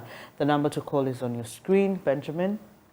0302 211 691. That is 0302 211 691. Call and let us know what you think. You can also share your thoughts with us. It appears a lot of you were concerned about this latest debt exchange by the finance ministry. Let us know what your thoughts are on that. Some of you have also been very interested in the William Atuesian issue and the 90 million to be paid and whether there shouldn't be other punitive measures. Share your thoughts on that as well. But interestingly, people are still talking about the Black Stars and everything that happened. You can share your thoughts on those situations as well. Benjamin can tell you I come to work every day with my flag and it's deliberate. I think the boys did well. There are concerns, yes, things that we need to work on, but I don't think it's their fault. So they have my support every day. We have Joshua joining us. Hello, Joshua. Where are you joining us from? Calling from Bolga. You're calling from Bolga. Great to have you. Share your thoughts with us. Thank you very much. I've pondered over the issue of the finance minister's announcement. In fact, it's heartbreaking. Workers will work for 30 years, 35 to 40 years in this country. And today, this is what we get from our government. It's unfortunate. What are they losing for taking this decision? Individually as members of the government, what are they losing? Nothing. And so I don't know where we are getting to in this country. Nothing, absolutely nothing. And so I am looking forward to the day where individuals will get panicked for taking the wrong decision. If this were your company, would you take this kind of decision and run it into a ditch? Thank you very much. Thank you too for joining us, Joshua. They're clearly frustrated, clearly upset, Benjamin, and it's the sentiment you get from the streets. I mean, you speak to people, and during that interaction, the comment you read about who is taking responsibility for this, whose neck is on the line for this? And I feel that it's a sentiment shared across, when it comes to the issue of our debt exchange program. It is, and in other jurisdictions, there are ways of doing things, but as has been pointed out, unless you're citing the person for causing financial loss to the state, among others, it's a pretty dicey affair. We've seen how the vote of censure, the motion of censure, has gone in Parliament, which would have been an alternative way of going around this. Mm-hmm. But in the end, maybe it's something we really ought to look at as a people, in terms of serving the people, yes, but if your service turns out to be inimical to the fortunes of the people, then what happens? In other jurisdictions, I was citing to you earlier, Kwesi Kwarteng may be good at what he does, but he failed in a certain way, and he barely lasted 3 weeks. But we have what we have as our system. We only pray that now that we are looking at all the way 2037, that in between, things get better. We can't get any worse, because it would just turn things on their heads, really. Then we have a good transition plan, seeing that this government has just about 2 years to hand over to the next. We don't know who the next, or what the next government will look like, but this government definitely will have finished its tenure by then. Well, what are your thoughts? Also, do call us, share them with us. We're glad to take your comments. But before we brought Joshua in, I was talking about the Black Stars, Benjamin, and we've not had time to talk about the Black Stars because of all these issues and that game against Uruguay. There are major concerns, Benjamin. I mean, we saw a better performance in the previous games against Portugal and South Korea. It just looked like our wings were clipped. It just looked like it was an anti-climax. So Portugal was like this, and then South Korea was like there. this, and the expectation was that we would go even higher. Then everything just crumbled against Uruguay. I think, and that was why I was saying that we had to get that mentality out of our minds about revenge and all of that. I think there was too much thought about these are the Uruguayans. These are the ones who, prevented us. And I feel even that fed into Andre Dede Ayew's penalty, because of the mindset. I feel if we hadn't played Uruguay before, would have played very differently compared to what we delivered the last time. So we're on the same page. I mean, I totally agree with you. My interaction with Queen Star before that game, I said, look, just go and play your game. Don't have it at the back of your mind that we're going for vengeance. I don't know if you saw that photo posted by some international media houses of the handshake before the game between Dede Ayew and Jordan Ayew, and the look they had on their face when they had to greet Suarez. Okay, so Dede Ayew's penalty, look, I mean, I said, and not because I was not optimistic, I think I was one of the biggest fans of the Black Stars, but when I saw how he took in a deep breath, twice. Players do that. They do that. But let me tell you why I felt Ronaldo in that first penalty against Ghana had to do similar stuff. Okay, I'm saying did it twice. Went towards the ball, hesitated, and already his shoulders looked dropped, and he didn't look like the body language though wasn't good. Exactly my point. And the point is, we are not penalty takers, we are not footballers, but look. You must decide. Yeah. That if I'm going for it, go for it. Go. Don't the pauses, the going, the coming. He didn't look sure. It puts you off. It also gives the goalkeeper a hint at where you could go. And you are a lefty. He gave the position away. Exactly. Yeah. Just do it so that the whole essence of a penalty is to be able to forecast so that the goalkeeper can't read where you're going and make it difficult for the goalkeeper. Did you see the slip after he kicked the ball? Again, the technique. But then again, I told my friends I was watching the game with that, look, I could feel the pressure on his shoulders. It felt like we lost it the first time, now it's on you. So that whole thing that affected us somewhat, when it was like the whole world was looking at you. But I've also seen a write-up. But that's the problem, really. It's like our finance minister's situation. You must be able to shoulder the pressure. That's why you're put into that office and put in the right measures to shore up our economy. In that instance, when it comes to football, you must be able to soak in the pressure. In fact, you must be able to release as much pressure. That's part of your job. But there's another concern. You know, our team didn't travel with a psychologist, I'm told. They didn't? No, they didn't. So we'll delve into that later. But Philip is joining us from the Upper East region. Hello, Philip. Thank you for holding on. Share your thoughts with us. Hello, Philip. Hello, can you hear me? Yes, we can. Please, let's know what you're thinking. Yes, first of all, I want to talk about the agric. Please go ahead. Yes, we are appealing to you that agric is dying. And it is dying because the staff, almost 90% of agric staff, are under local government service. And so the figures that the agric minister has been cleaning out are cooked figures. And that's why the agric minister will never get a solution to what is happening on the ground. So we are urging Joy to go into this and let agric survive. Let the staff go back to their original Ministry of Food and Agriculture. As it is now, right, the staff don't even know where they belong to. Okay. And the local government service, there are a lot of intimidation, a lot of corruption. And that is why agric is dying. Right. And that is why anytime the agric minister is out with figures, it doesn't reflect on the ground. So there's a bit of confusion on you as agric workers and where you fall, whether under the agric ministry or local government ministry. Exactly. And so we must address the concerns. We appreciate your call this morning. That's Philip, who's joining us from the Upper East region. Well, before we go, let's get onto Facebook. In the spirit of Christmas, we've been asking you, what are your plans and what is your budget? Quickly, we'll take those comments. And Grace Clotte says, I am already in 2023, please. I skipped Christmas this year. She laughs at her own comments, but then she shows a heartbreak emoji. Fantiba Mamiefwa Amekwa says, one exercise book is now 5 Ghana cedis, and you're here talking about Christmas budget, eh?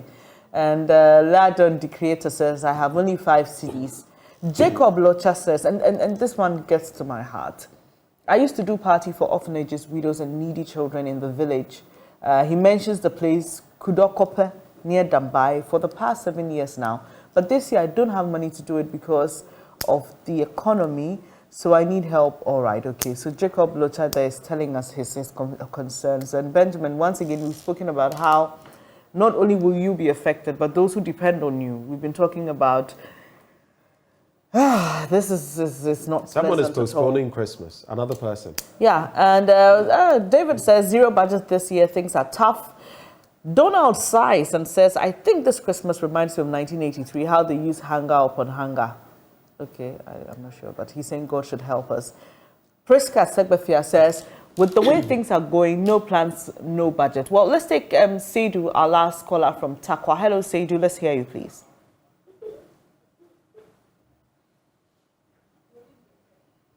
Hello, Seidu. Can you hear me? Yeah, hello, madam. Good morning to you. Good morning to you, Seidu. Yes, I can hear you loud and clear. Please go ahead with your thoughts, Seidu. Just go ahead. Good morning, madam and my brother.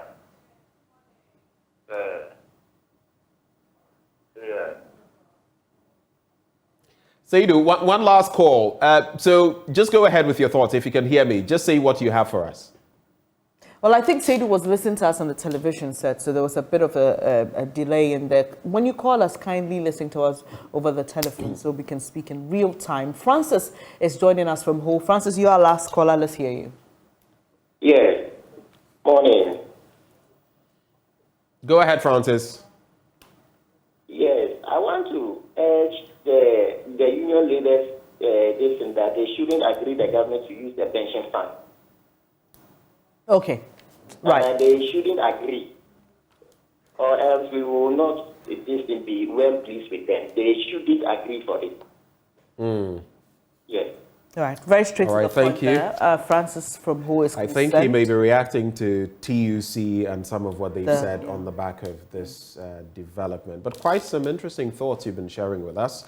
But before we go, I just got wind this morning, Bernice, that we have a very loyal viewer, Samuel Ayite Mensah, in his 70s. And he's always on our platform and he's always watching our show. In fact, I spoke to his grandson who told me. So Mr. Samuel Ayite Mensah, from me, from Bernice to you, we thank you for your loyalty. Keep watching us and keep sending us your messages.